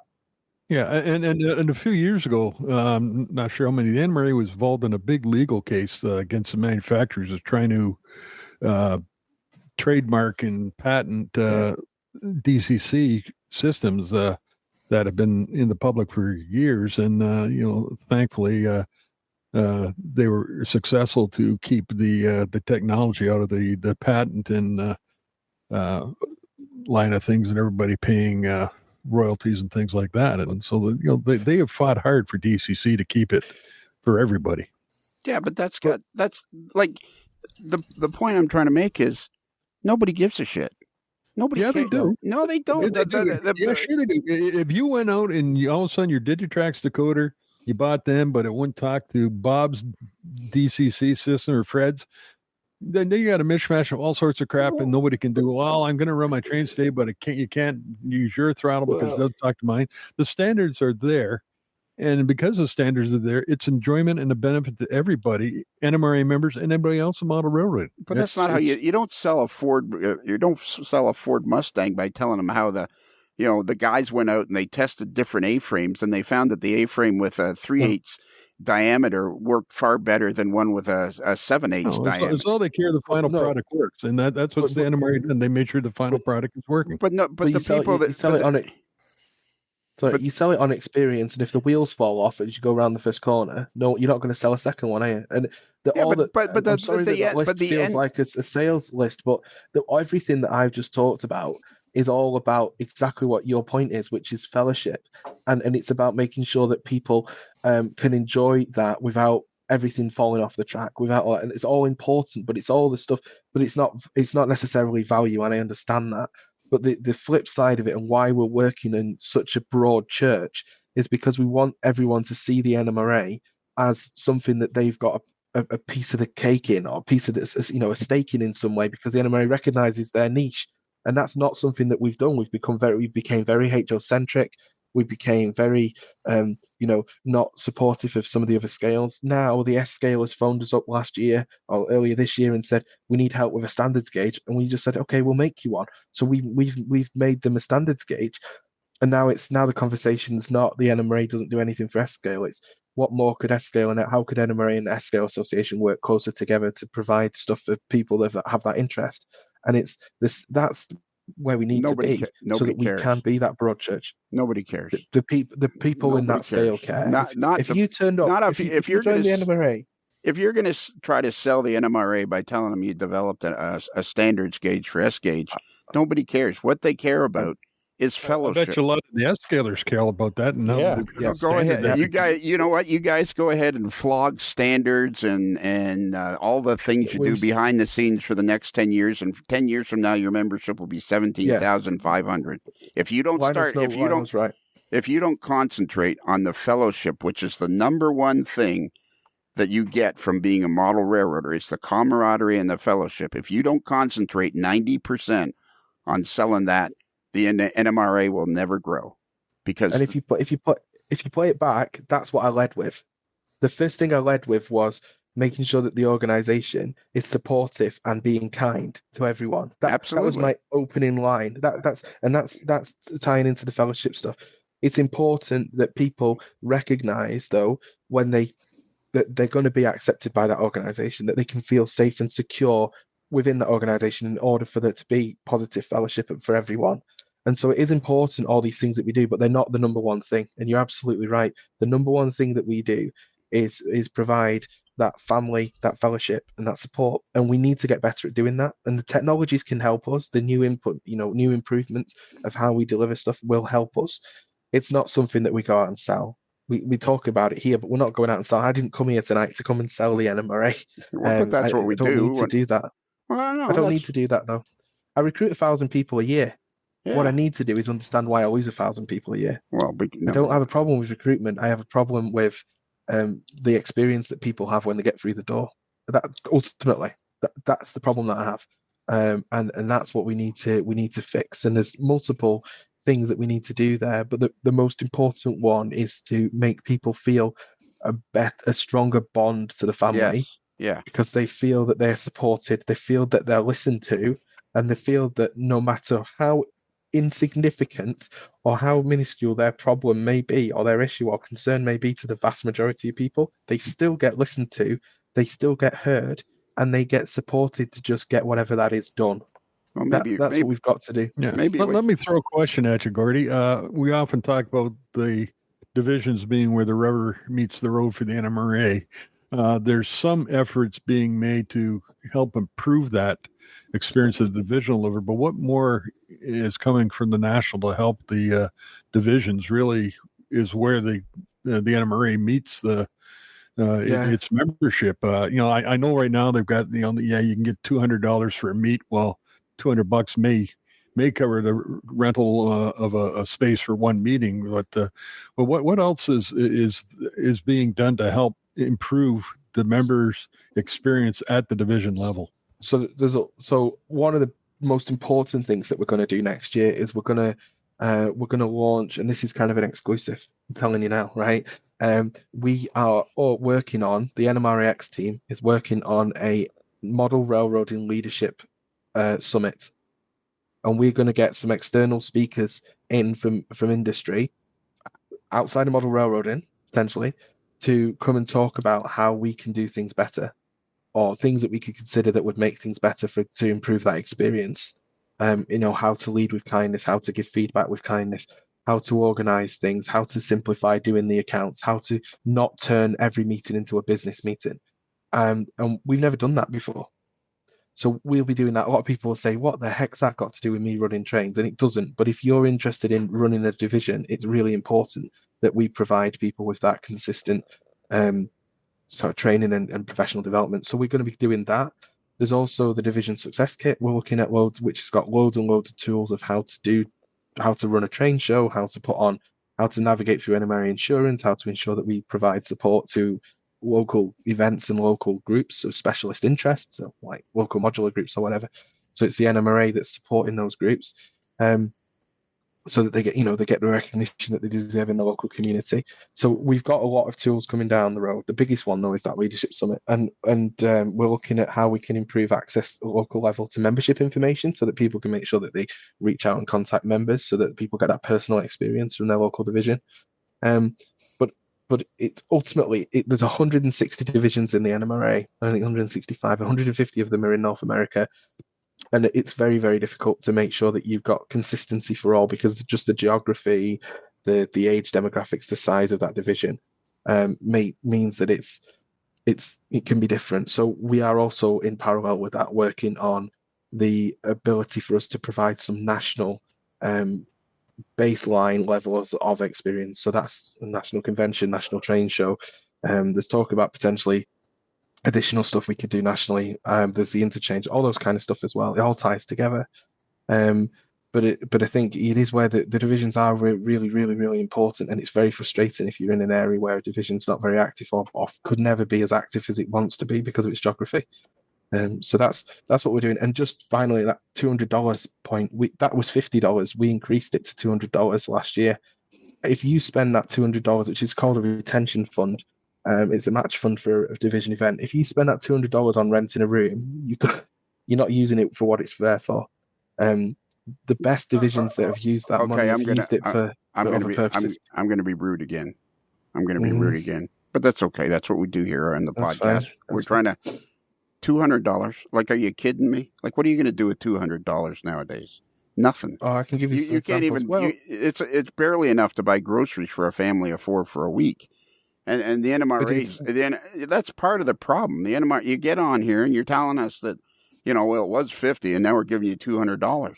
Big deal. $200. It's like nothing nowadays. But it's not. But it isn't insignificant. If you're a small division with 6 people, and you wanted to start, say, one particular division is a bit more than 6 people, but an example of what one division did is they went and put that money into paying for materials to build T-Track modules, and then they started their own little T-Track module group within the division, and so they could then bring these modules and and they used it to build the modules that nobody wants to build, the corners, for example, or other bits and pieces, and then now that from a fellowship perspective, they've now got this little group that's got its own little sub niche interest, and they keep coming and and it's growing and it's expanding. So yeah, $200 is not as much as any of us would like it to be, but the divisions are not. The feedback from the divisions is they've not asked us for more. If a division came back and asked us for more money or for a specific purpose, we would look at seriously investing in that, and we have done. We have supported people, but there's money that we put back down to the divisions and regions on a fairly regular basis, to help with specific projects and to seed specific ideas and things like that. And there's other support that we put people onto from manufacturers and various things. So it does happen, but if I talked about it here, it's not going to. It does happen. All right. So you say there's like 150 divisions. You give them $200. That's $30,000. The NMRA a year, yeah, and 15,000 members at $60 is $1.1 million or $1.2 million, and out of that, you're giving the divisions $30,000. It's like thanks, but no thanks. It's like, come on. No, that's just for one purpose. We give the divisions more money than that. Okay, what do you give them money for? So we automatically give the divisions. Well, it's gonna sound really daft, but we automatically give all the divisions and regions $2. You're right. Every year for every member. When we give them the retention fund on top, which is going to sound really daft. It does. But we provide all those other services. So when that division wants to hold a train show, or wants to have a meeting, or wants to go out and do layout tours, or wants to do anything, the NMRA ensures all of that automatically. When the division needs promotional materials or needs support, we provide that without question. They just email headquarters and a massive box of material will turn up. So we do a lot more. It's not really fair to just say that we don't. And the feedback from the divisions to me at the moment is we don't want cash. We need to have support. And so there's other things that we're looking at to provide them with support. So that's IT technical support, that's social media support, and things like the retention division success kit with templates and things that they can just pick up and run with, where they may not have the skill set or the tools locally. And it's those kind of things that people are asking for. So we provide in line on what people ask. We're very open. We listen very much to what people ask us for, and we provide everything that within our gift for people that they need on a local level. It's not about just talking about it in dollar value. Some of it, there's a lot more stuff there that goes on that you can't put a value on, but that does cost the NMRA money to do. Well, like walking away, like I say, I think the best thing that ever happened to the NMRA is a guy named Gordy Robinson that lives on a rock in northern Scotland. But it's not me. It's a whole team. It's the best thing that happened to the NMRA. I've talked to all kinds of people. The Riley Triggs of this world, the Speed Mullers, all these guys. I've talked to them all, and they all say the same thing. And ladies. They all say the same thing. That's you've made a huge change in the NMRA, and I'm just I think what you need to, like me personally, like to me the divisions is old world. You talk about AI. Well, I think having 150 divisions is old world because you're constantly hear about this division that can't, it can't function in that division. It can't function because you're looking for a bazillion volunteers. If you cut the number of divisions in half in today's, this is the one thing that surprises me about you. If you cut the number of divisions in half, just in North America, from 100, whatever you said the number was, let's say you said 150. Yeah, from 150 to 75, you've cut down the number of volunteers you need by 50%, which would help make it run better. And I know we're going to hear people say, yeah, but some of the divisions are so big that people live too far away. But that's the new world we live in. We can do a podcast. Absolutely. We're doing a podcast right now. We got a guy that lives in Pennsylvania. We got a guy in Pennsylvania, United States. We got a guy that lives 3,000 miles from him in Oregon. We got two guys that live in the frozen tundra of Canada. And we got a guy that lives in Scotland. Right now, right here in front of us, we got these 5 people having a conversation that's going to be broadcast out to thousands of people, which reminds me, this podcast is sponsored by Rapido Trains. Your fast track to model railroading fun. Rapido Trains, your fast track to model railroading fun. and what are you laughing at, Kelly? I think it's great. It's so great. Seamless how you push that button and make that happen. I mean, it's amazing. So, what are your thoughts about? That's become my new thorn in my. You're absolutely spot on. Well, you're on it. You've just landed straight squarely on another thing on Gordy's list. So Gordy I have 4 lists, right? I have stop, start, do more, and change, something like that. I can't remember what the one is. Anyway, it's here's 1 o'clock in the morning. And one of the things that I'm starting to work with going to be working with the RAC on is exactly that. Why do 150 divisions need 150 treasurers? Why do 150 divisions need 150 webmasters?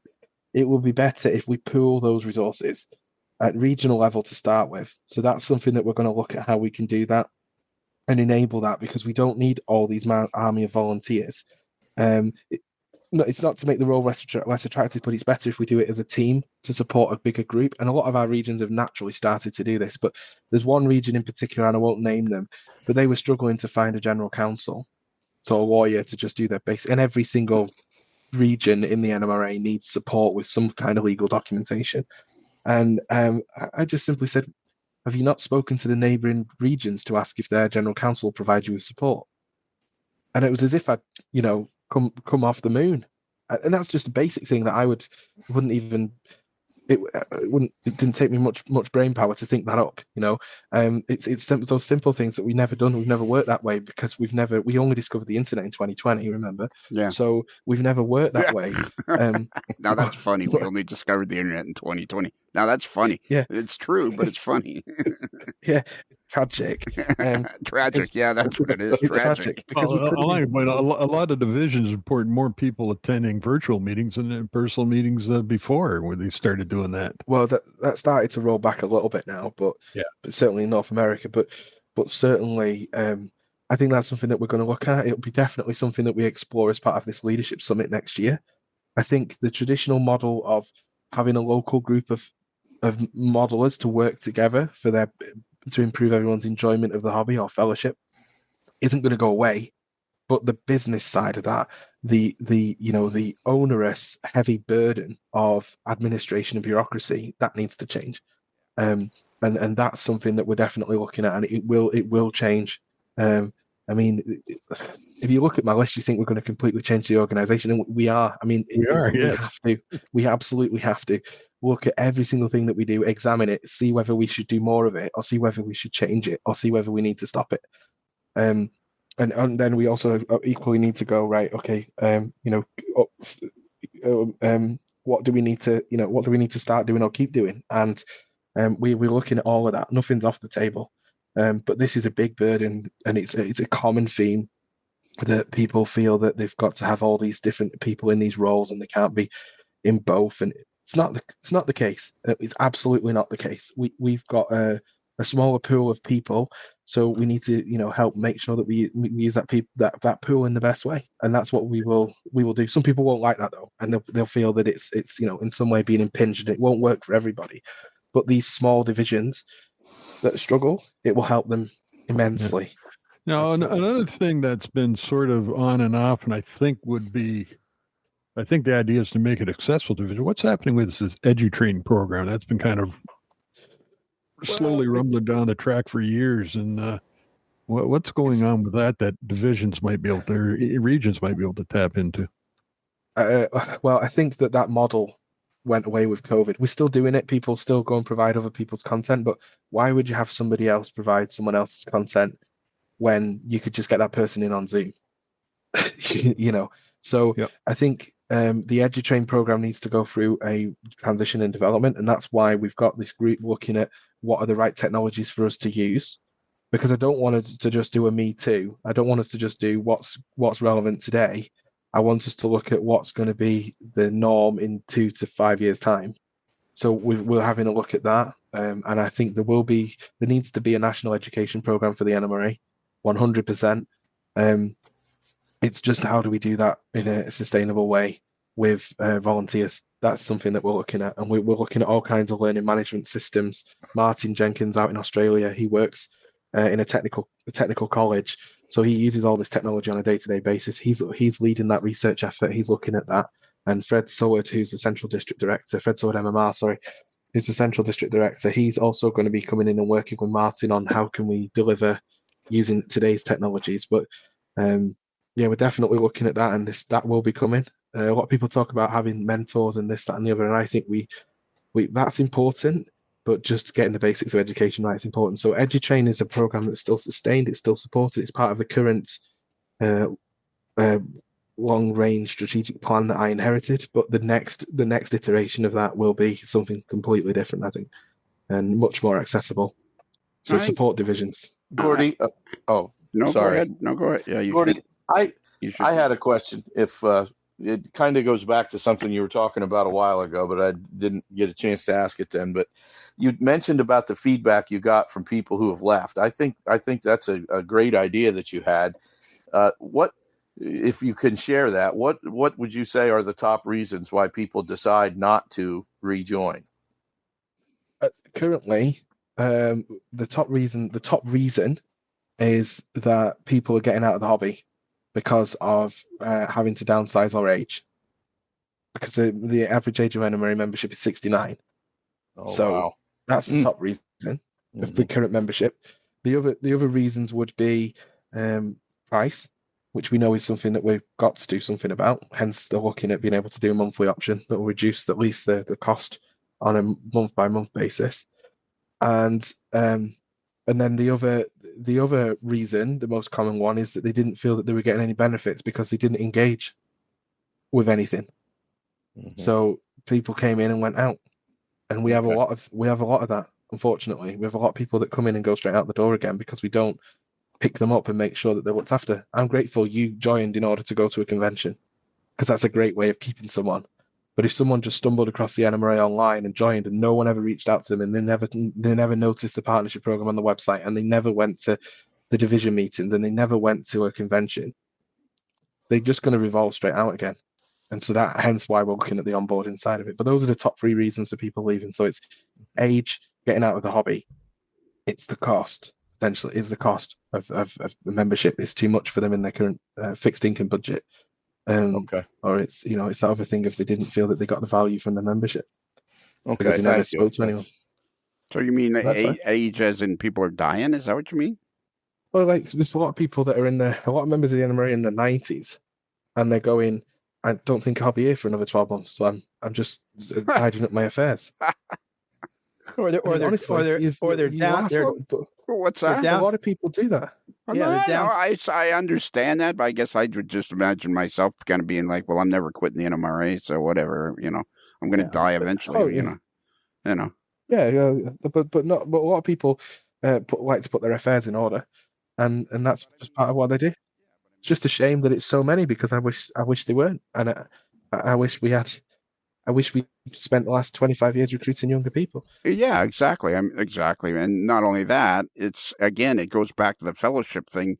I would never want to quit the organization that I know, Bruce belongs to and Kelly belongs to. And like, I wouldn't be that dismal going, oh, well, I'm 91 now. I probably won't, it's like but a lot of people that are then having to turn around and go, right, you've got to have help with washing and moving around. And well, sure, I wish they wouldn't, because I wish there was a way, because those are the loneliest people. Oh, absolutely. It really hurts me. That's exactly right. That's where we're missing in our organization are so lonely. And how can we fix it? Because we're not a social service. Almost. But we are. Almost. But we almost are. But we're not geared up to be a community social service. There's other things like Age Concern and whatever the US and Canadian equivalent is, and Samaritans and Red Cross that provide support. But there comes a time when people turn around and say, the benefit I get from the NMRA is going to my division meet, and now I'm being told that I can't drive, I can't leave the house, I have to have a carer to help me with all my personal needs. And they're just turning around and going, right, I'm dropping my membership to the golf club, I'm dropping my membership to the NMRA, I'm dropping all these things because I'm not able to do it anymore. And that's got to be heartbreaking when you reach that age. And if there was a way that came, if that was the only problem I had, I guarantee we would come up with some great way to fix that. You know what? It's hard. It's heartbreaking when you're 60 and you're told you got less than a year to live. But the first thing you don't think of is, well, let's cancel my NMRA membership. Hey, go ahead. You can ask a question. Yeah, I'm going to ask a question. In that vein, has the NMRA started looking at ways of including people that are in assisted living facilities? We haven't done anything directly while I've been here, but I know that there are people that divisions do support people that are in assisted living. There are also still some assisted living organizations that have a model railroad. In fact, there was one last year, I can't remember where it was. It's probably good that I don't name it. But they had a new facility manager come in who said they were going to rip out the model railroad and wasn't listening to the residents. So I actually wrote a letter. I wrote a letter to their local and their national leadership of that group of assisted living, and I think the layout stayed. Good. But I actually wrote to them myself personally as the president of the NMRA to implore them not to do it and to keep those services. And we've gone into assisted living facilities and provided education, but that's very much down to local volunteers to do that. That's not something that we could say we can do nationally. I mean, that's just you could provide the template for. You know what? Let's stop talking about old people in assisted living, because anybody that's under the age of 30 is not going to sign up if they're listening to us. Oh yeah, I know that. I'm just I'm just saying that. I'm saying you were talking about the fact that people are getting out of the NMRA because they're downsizing or they're going into assisted living. Here's a way of retaining. I know from my own experience with dealing with my mother when she was in assisted living before she passed away, and the last time I had an opportunity to be with her when she was conscious and walking around, she took me over to the facility that they had there, where they had this room, a large room, where they had 4 or 5 different layouts of different skills, and all these people coming in to enjoy it and work on it and paint, and it was amazing. So I was just saying that's another way of trying to retain people that have moved on to a different style of life. I can't believe the NMRA's biggest problem is people who are in their late 80s. No, I'm not saying that. I'm saying if we're going to talk about that, I can hear every person under the age of 25 turning the podcast off. The NMRA is a bunch of old guys. Why would I want to be? I mean, I was just answering Brad's question. So I understand that. That's the reason.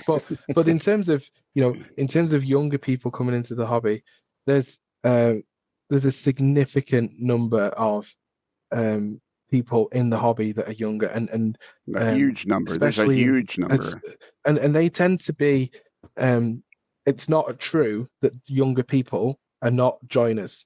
That is an absolute myth that's being used as an excuse. I call it platin BS by sales guys. Basically, it is a major excuse of why people feel not-for-profits are going down. It's because they're not appealing to that younger person, because they don't feel recognized for the particular niche. What tends to happen is people that are younger have some have a very broad interest. They just want to see trains going around, and there's people of all ages that just like seeing a train going around a layout in a circle.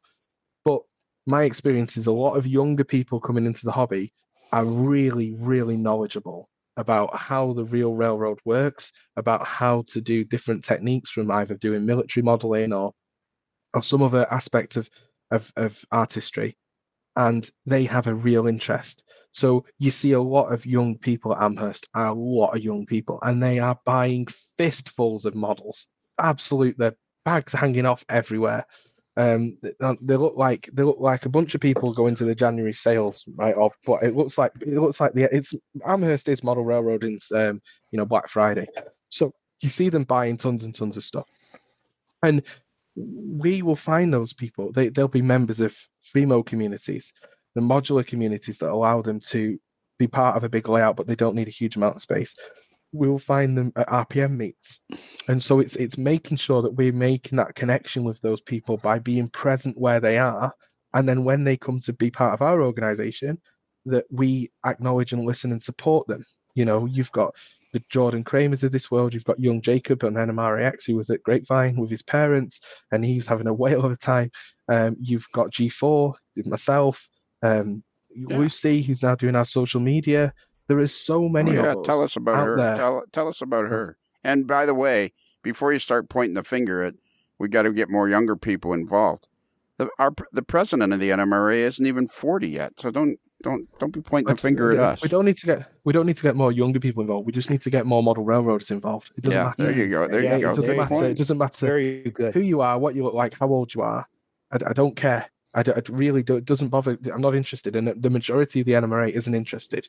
They're just interested in the number one question isn't, can you give me your resume? The number one question when you meet someone in model railroading is, what do you model? Exactly. It is. What do you model? How big's your layout? Blah, blah, blah. Yeah. So, so Lucy is, for a long time, I recognized the need for us to grow our social media day to day to make sure we're engaged. Not our social media, but our engagement. How does the NMRA engage? And that's not just about producing retention and recruitment and marketing strategy. That is somebody who is producing original content and is engaging with the membership. It's something that I used to do before I got onto the board, but it's physically impossible for me to put any more hours into the day. So we've brought on board Lucy. Lucy is a young mum with two boys that are train crazy, although I would think Lucy's probably more train crazy than her two young boys.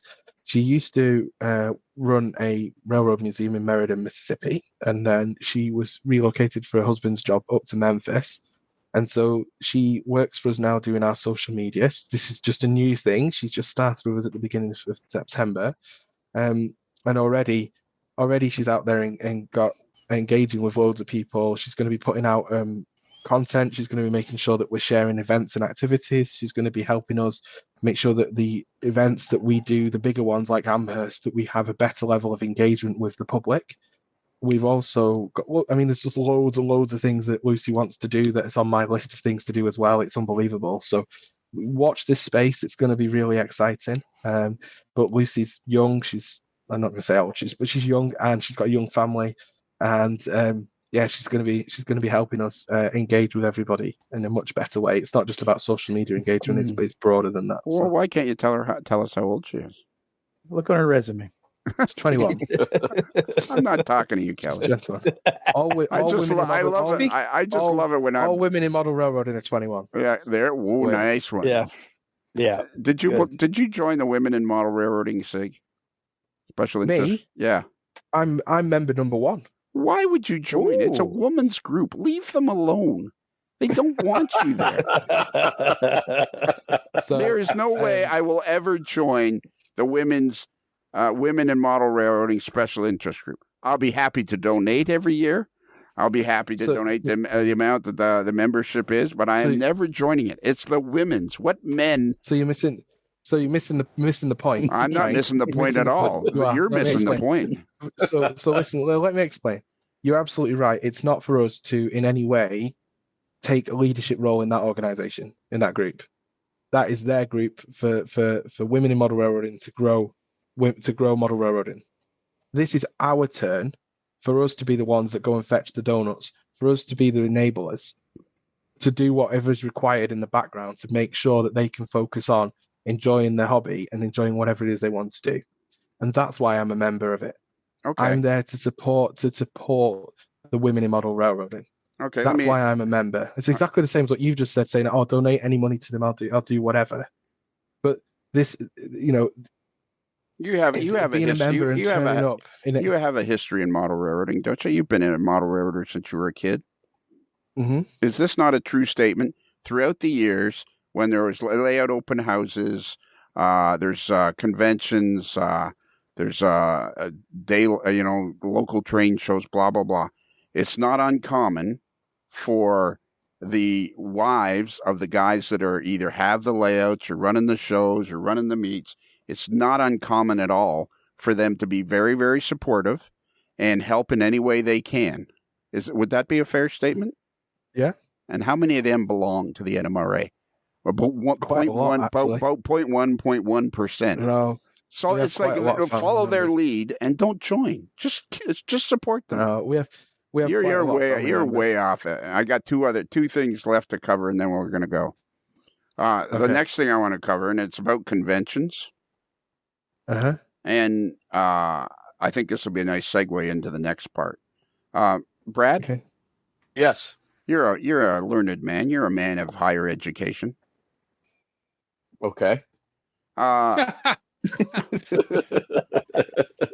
It's not uncommon in today's world when a particular ethnic group feels like that they were mistreated or not represented well, or things in the past didn't go well, that for them to seek reparations from the controlling body. Would that be a fair statement? That is definitely a fair statement, yes. Yeah.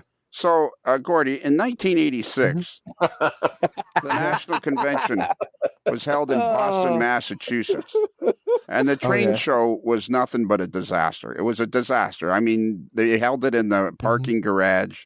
They literally had less than 500 people come to the show. Like it was it was significantly less than 500. It was a very, very low number. And the vendors, they set up, they traveled, they went there. It was they put themselves out to try to to support their living, and the show was very poorly supported, and it was the NMRA's national convention. Now I think that the NMRA should do something for these vendors who really lost money in the 1986 NMRA national convention. Where do you stand on that? As the president of the NMRA, where do you stand on that? I absolutely think that the best way to honor that is to make sure it never happens again. Nice one. So we will be making sure that we do not have any more national train shows in parking lots. And so I can quite happily tell you that the national train show at the Gaylord at Grapevine, Texas this year was so well attended we ran out of parking spaces. Ooh. So it was 3,000 parking spaces and it wasn't enough. We had 11,500 people go through the train show. Wow, that's a good number. And it was unbelievable. The vibe and atmosphere, and apparently from now on, started by a younger crowd, I have to say, but apparently Saturday at the National Train Show is now Kilted Saturday. So just to let you know, if you are planning on attending the National Train Show, you'll be expected to wear a kilt on Saturday from now on. But it was great. I mean, Joe Fugate, a model railroad hobbyist, brought 100 books to sell, and by 2:00 on Friday they were gone. Jeez, wow. Completely gone. I've never seen anything like it, and the number of young families. I mean, that's where it's at, right? There were more young families there, mums with the children, and a lot of people have made this daft argument that we've got to remember we're in Texas and there's not many big inside air-conditioned activities you can do with your children in August. I get that, but the number of train sets, going out the door was unbelievable, absolutely unbelievable. I'd say sort of 25% of the vendors were selling stuff aimed at families, which was great. So whether that was, toys or T-shirts, but they all had train sets and they were gone.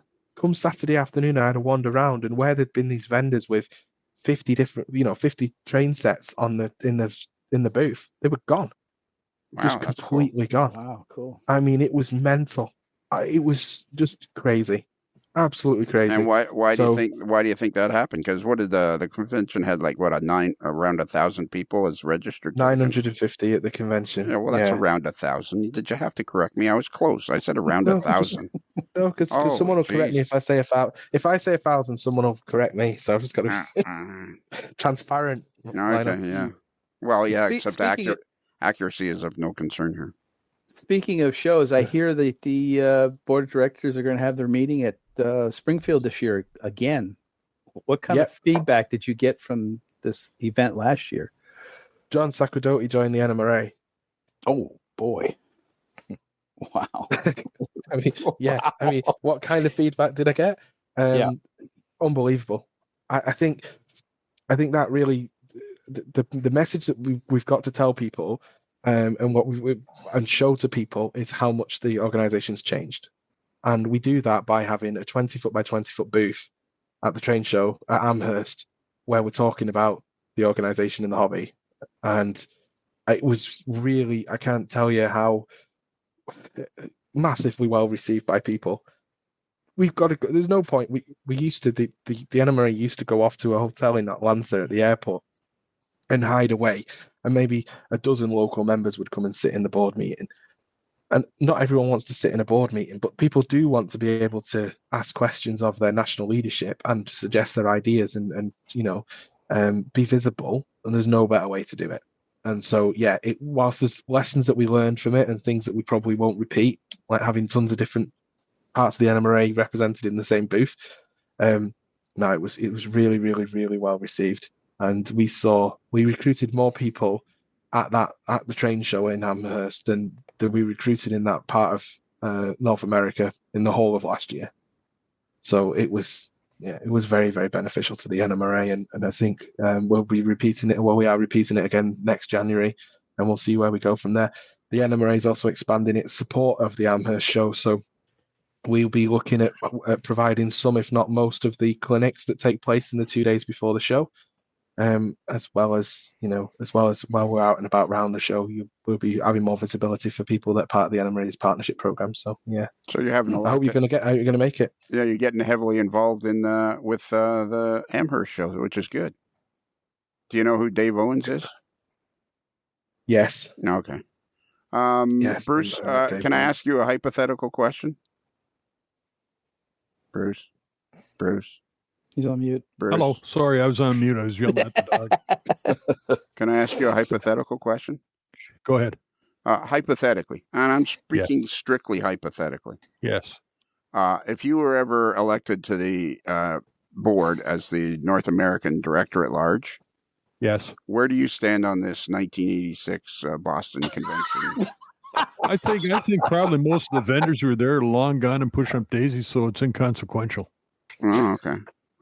We can't say things like that, Bruce. We just think about all the other reparations of the history that we're doing. There's still the descendants of those people. That's the best legacy we can leave, we've got to leave a good legacy for that experience. And the best thing is to make sure we never book a national train show in a parking lot again. That's right. Did Bruce just lose the evil overlord vote there? Yeah, exactly. I mean, we've got to really, I strongly recommend everyone invest in a crystal ball, because we've got to make sure that we have no international pandemics every year. And if we do, we already have a plan to navigate them so that we don't end up having an impact of the same as the Toronto show in 2003. We've got to make sure that we don't book parking lots. We've got a whole host of things that we've got to navigate around. It's great. And let's not forget the whole debacle of the Toronto train show and NMRA convention in 2003 was my fault. So let's not forget that. I'm glad it was your fault, not mine. Yeah, exactly. Well, then later on, it turned out it was your fault. So the 1986 thing was my fault, and I wasn't born till the following March. There you go. At least we were alive, right? So one thing, I'm pretty excited about some news I heard, and you can either verify it or not verify it. One of the things I heard was a lot of people complaining that it was like $1,400 to stay at the hotel in Texas and yada yada yada. Oh yeah. And then I heard that possibly the national convention that's going to be in Detroit in 2025. Number one thing I heard I thought was really cool. It's only 5 days instead of a whole week, which I thought was a really good idea. And then the other thing I heard was that it's going to be like in the suburbs of Detroit, which is going to keep the cost down. Yep, both true. Okay. And is that going to be an ongoing thing? For the challenging question. Well, no, but is that going to be an ongoing thing where, like, is it a ongoing thing where the national convention is going to be like 5 days instead of, a 10-day extravaganza? I don't know if the 5-day thing is going to be something that we keep going. It might, but it may be 6 days. The 5-day thing is an experiment, just because there's so much to try and pack in. But certainly the reducing the number of the reducing the hotel from cost and making it in a downtown, not in a downtown location, is definitely a direction of travel, as is putting it into smaller cities. So rather than going to Atlanta, there's another city less than 2 hours from Atlanta to the northwest that is a lot cheaper. We would go there rather than going to Atlanta, for example. Same with New York. We might say we're going to go to Harrisburg instead of going to New York. So yes, in theory, yes, absolutely. We're much more conscious of cost than we need to be. The Gaylord location, the hotel, was absolutely fantastic from the facilities at the hotel, but it was extremely expensive. We're going to Long Beach next year. It's just an expensive part of the world. We can't get around that, unfortunately. California is expensive, so yeah, it's not always going to be cheap unless we stayed in the Midwest. It would never always be cheap, but certainly we are looking very hard at the costs and the locations. And what that's generated for us is I've got people working now on bids for conventions right out to 2031, wow. which will all be in much lower cost locations. I think one of the bids that we've got, the bid that's there for 2026, one of the hotels is offering us $79 a night room rate. Wow. I mean, seriously, like 3 years out. So yeah, it's a refurbished older style of hotel. It is a motel. It's not the convention main hotel. But what we're looking at is if we go to smaller hotels, we're not going to have enough rooms. So we're then looking at being able to provide multiple options for people. So which will suit your budget and suit what you feel is suitable as a standard of a hotel that you want to stay in. But all those hotels will be right next to each other. And the main thing for me is making sure that the hotel parking of the main convention site is either peanuts or nothing. And that means it doesn't matter if you stay in a hotel 2 blocks away, you can just drive in every day. So that's what we're looking at to make sure we can suit out our budgets. And I think it'll make a huge difference to how much we can, how many people are able to attend the national convention. I think so too. Yeah. Watch this space. Okay, watch this space. How do you think that went, Brad? How do you think this podcast went? I think it went great. Enjoyed it a lot. Thank you, Gordy, for all the great answers, and thank you for all that you're doing. All your work is appreciated. Thanks, Brad. Do you think I was too hard on him? No, I thought you asked very good questions, and he handled them with great poise. Yeah, you don't have to suck up to me. You can just tell me the truth.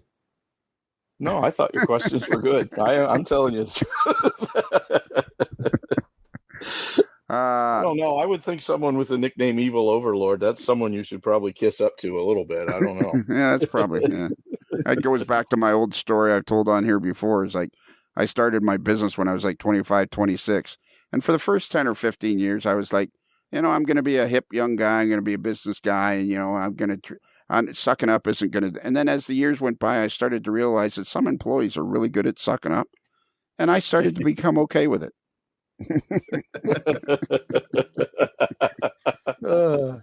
That's good. All right. I guess that's it. I guess we're done. I guess we had lots of fun. We asked lots of tough questions. We yelled at Gordy for a while, which is the reason we have these podcasts featuring Gordy, is just so we can yell at him for a while. And how do you think it went, Gordy? I think we aided with transparency rather than yelling at Gordy. I think we could say that so much better. that we helped with transparency. No, I think it went really, really well, guys. I really appreciate the time and opportunity to come and answer some questions. I'm sorry if some of this feels like a sales pitch, because it's not intended to be that. It's just intended to share what we're doing. But as always, if anyone ever wants to ask a question, and there's very few questions I can't answer, there are a lot of questions I might not want to answer, but that's not my measure of whether I answer a question. It's whether I absolutely can or can't. You can drop me an email at president@nmra.org, and I will answer or find an answer to any question that anybody has about the organization. And if for all those people out there in the AML Nation that are listening to this, if you can help us in any way, if you see somebody yelling at Gordy or saying something rude or typing something rude about Gordy, delete it or something, because number one, it's not a nice thing to do to Gordy, and number two, it's even harder on his wife, and then she's a lovely young lady, and we don't want. There's no need for that. There is no need for name calling and saying nasty things about, because Gordy is trying as much as he can, along with everybody else that's involved with the NMRA. They're all trying to improve the situation, not make it worse. So maybe you don't, everyone. Yeah, exactly. Like, I don't agree with everything that Gordy's doing, but I mean, of course, I got a podcast and I can just yell at him about it. But I've got an email address. You could just yell at me about it. There you go. We don't need to put it all over social media. All right. What's the email? Unfortunately, president@nmra.org. Okay. And unfortunately, some people have got to remember that you need to, it's. I have a saying that says, "Don't let facts get in the way of a good story," right? But facts are really important, and people need to stop making stuff up and start. Yeah. Just ask the question, and I'll answer it. Don't work on this lie that's been perpetuated for however long whatever lie it is has been. Just ask me, and I'll answer the question. Ask any of my team, and they will answer your questions. If it makes you feel any better, Gordy, people have done that to me too. Just making stuff up, and it's just it flabbergasts you that there are those people out there. It just flabbergasts you. And worse off, though, like you say, it's very unpleasant for your wife to see these things, and that alone should make people think twice about what they're doing. Right. Because the great thing about model railroading is the camaraderie and the fellowship. I mean, that is plainly obvious in the AML Nation, that we've created something where we all enjoy each other's company, except for maybe for Brad a little bit. But the key thing is I couldn't do this without my wife. Exactly. I couldn't do this without Alex. Exactly. That's a very good point.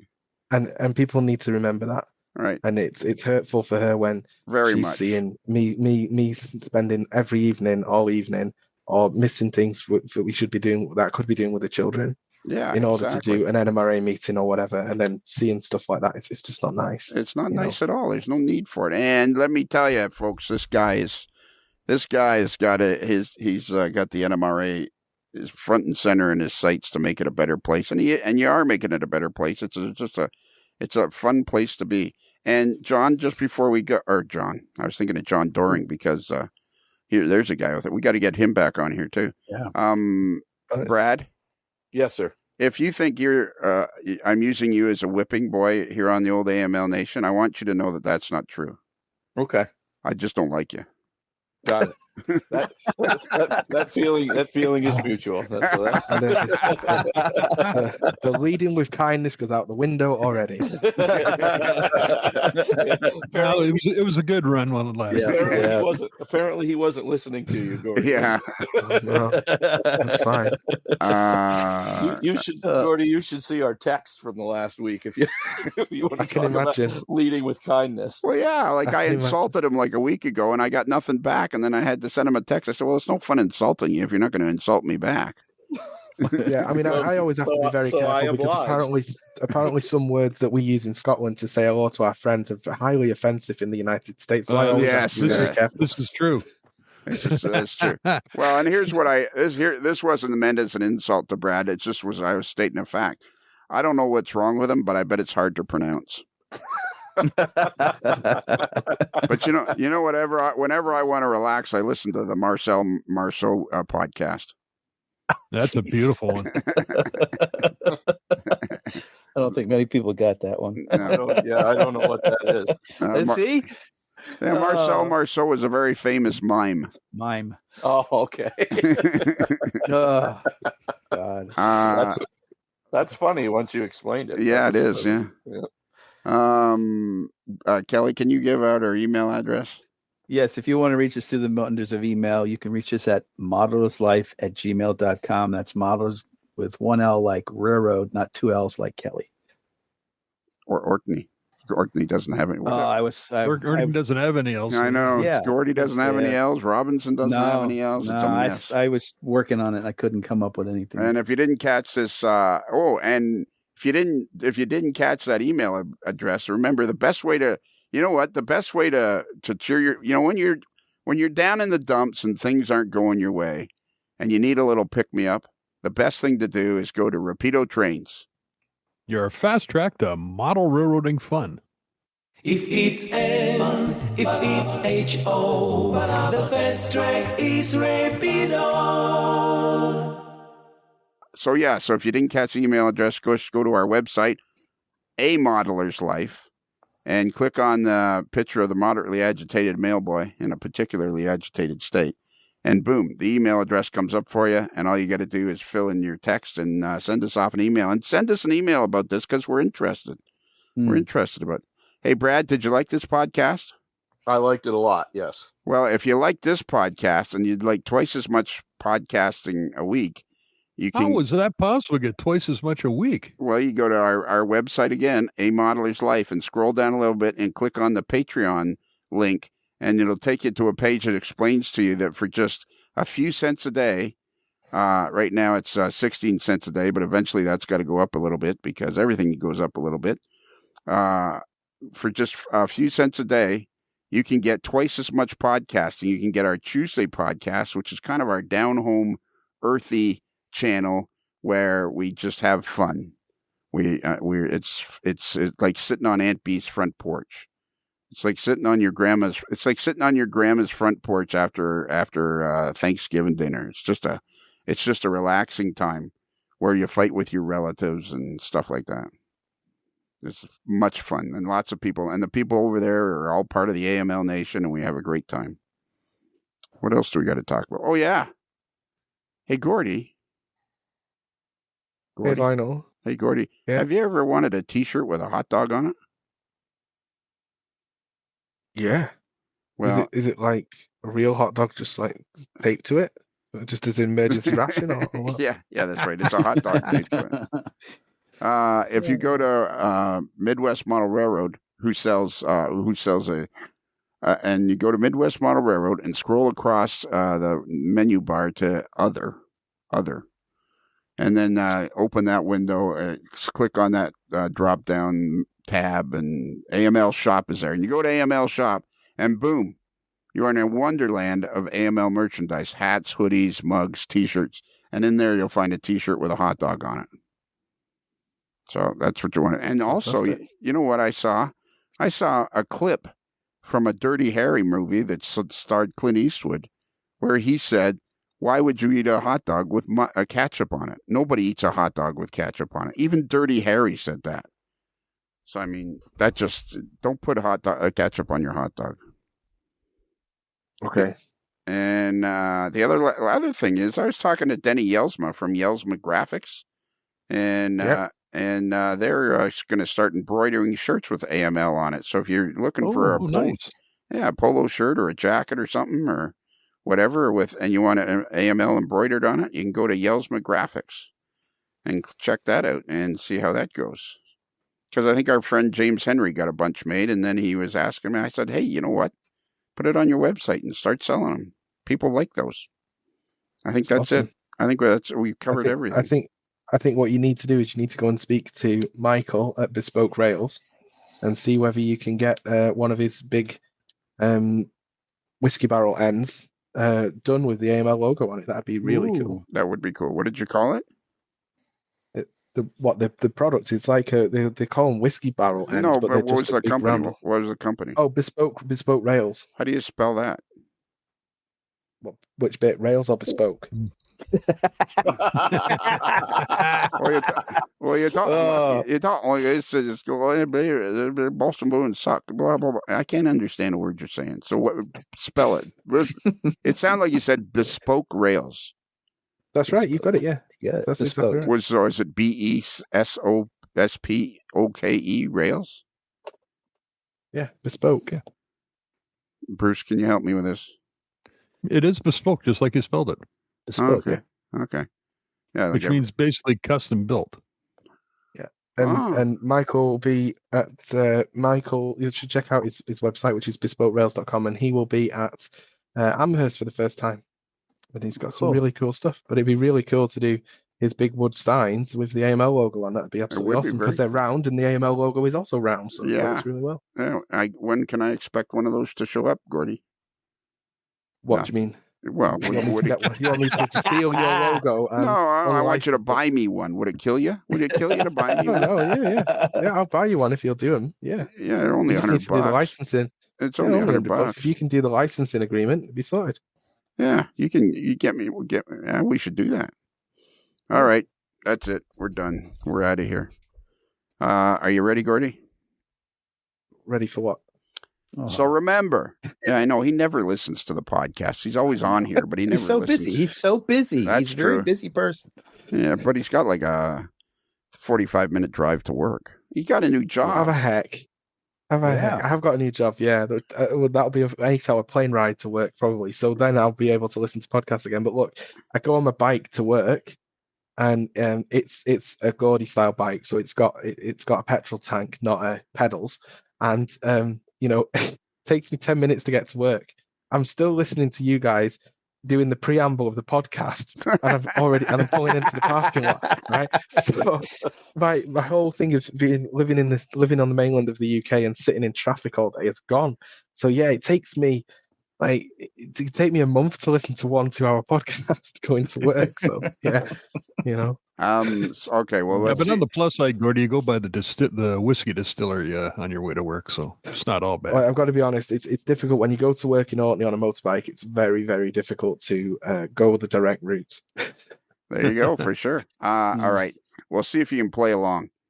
So remember, a Modeler's Life podcast is considered marginally adequate by 6 out of 10.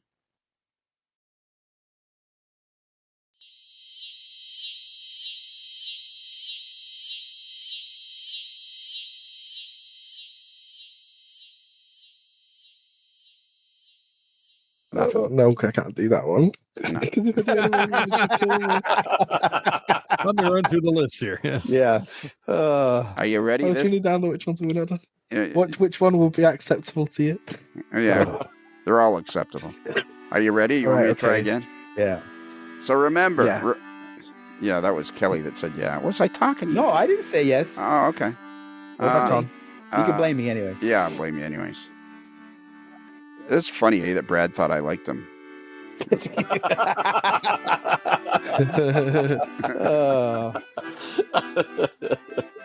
So remember, a Modeler's Life podcast is considered marginally adequate by 6 out of 10 model railroading families.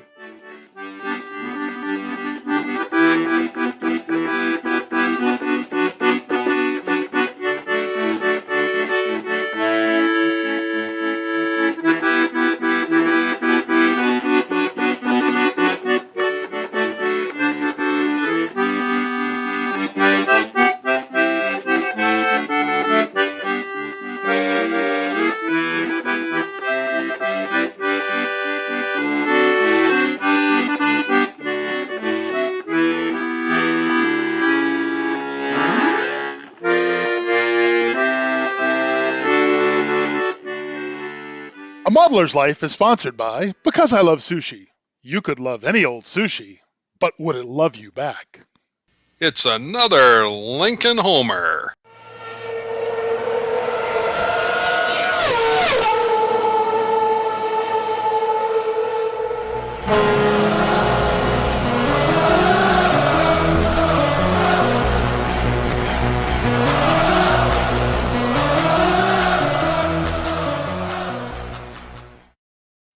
It's kind of a letdown, but we'll accept it.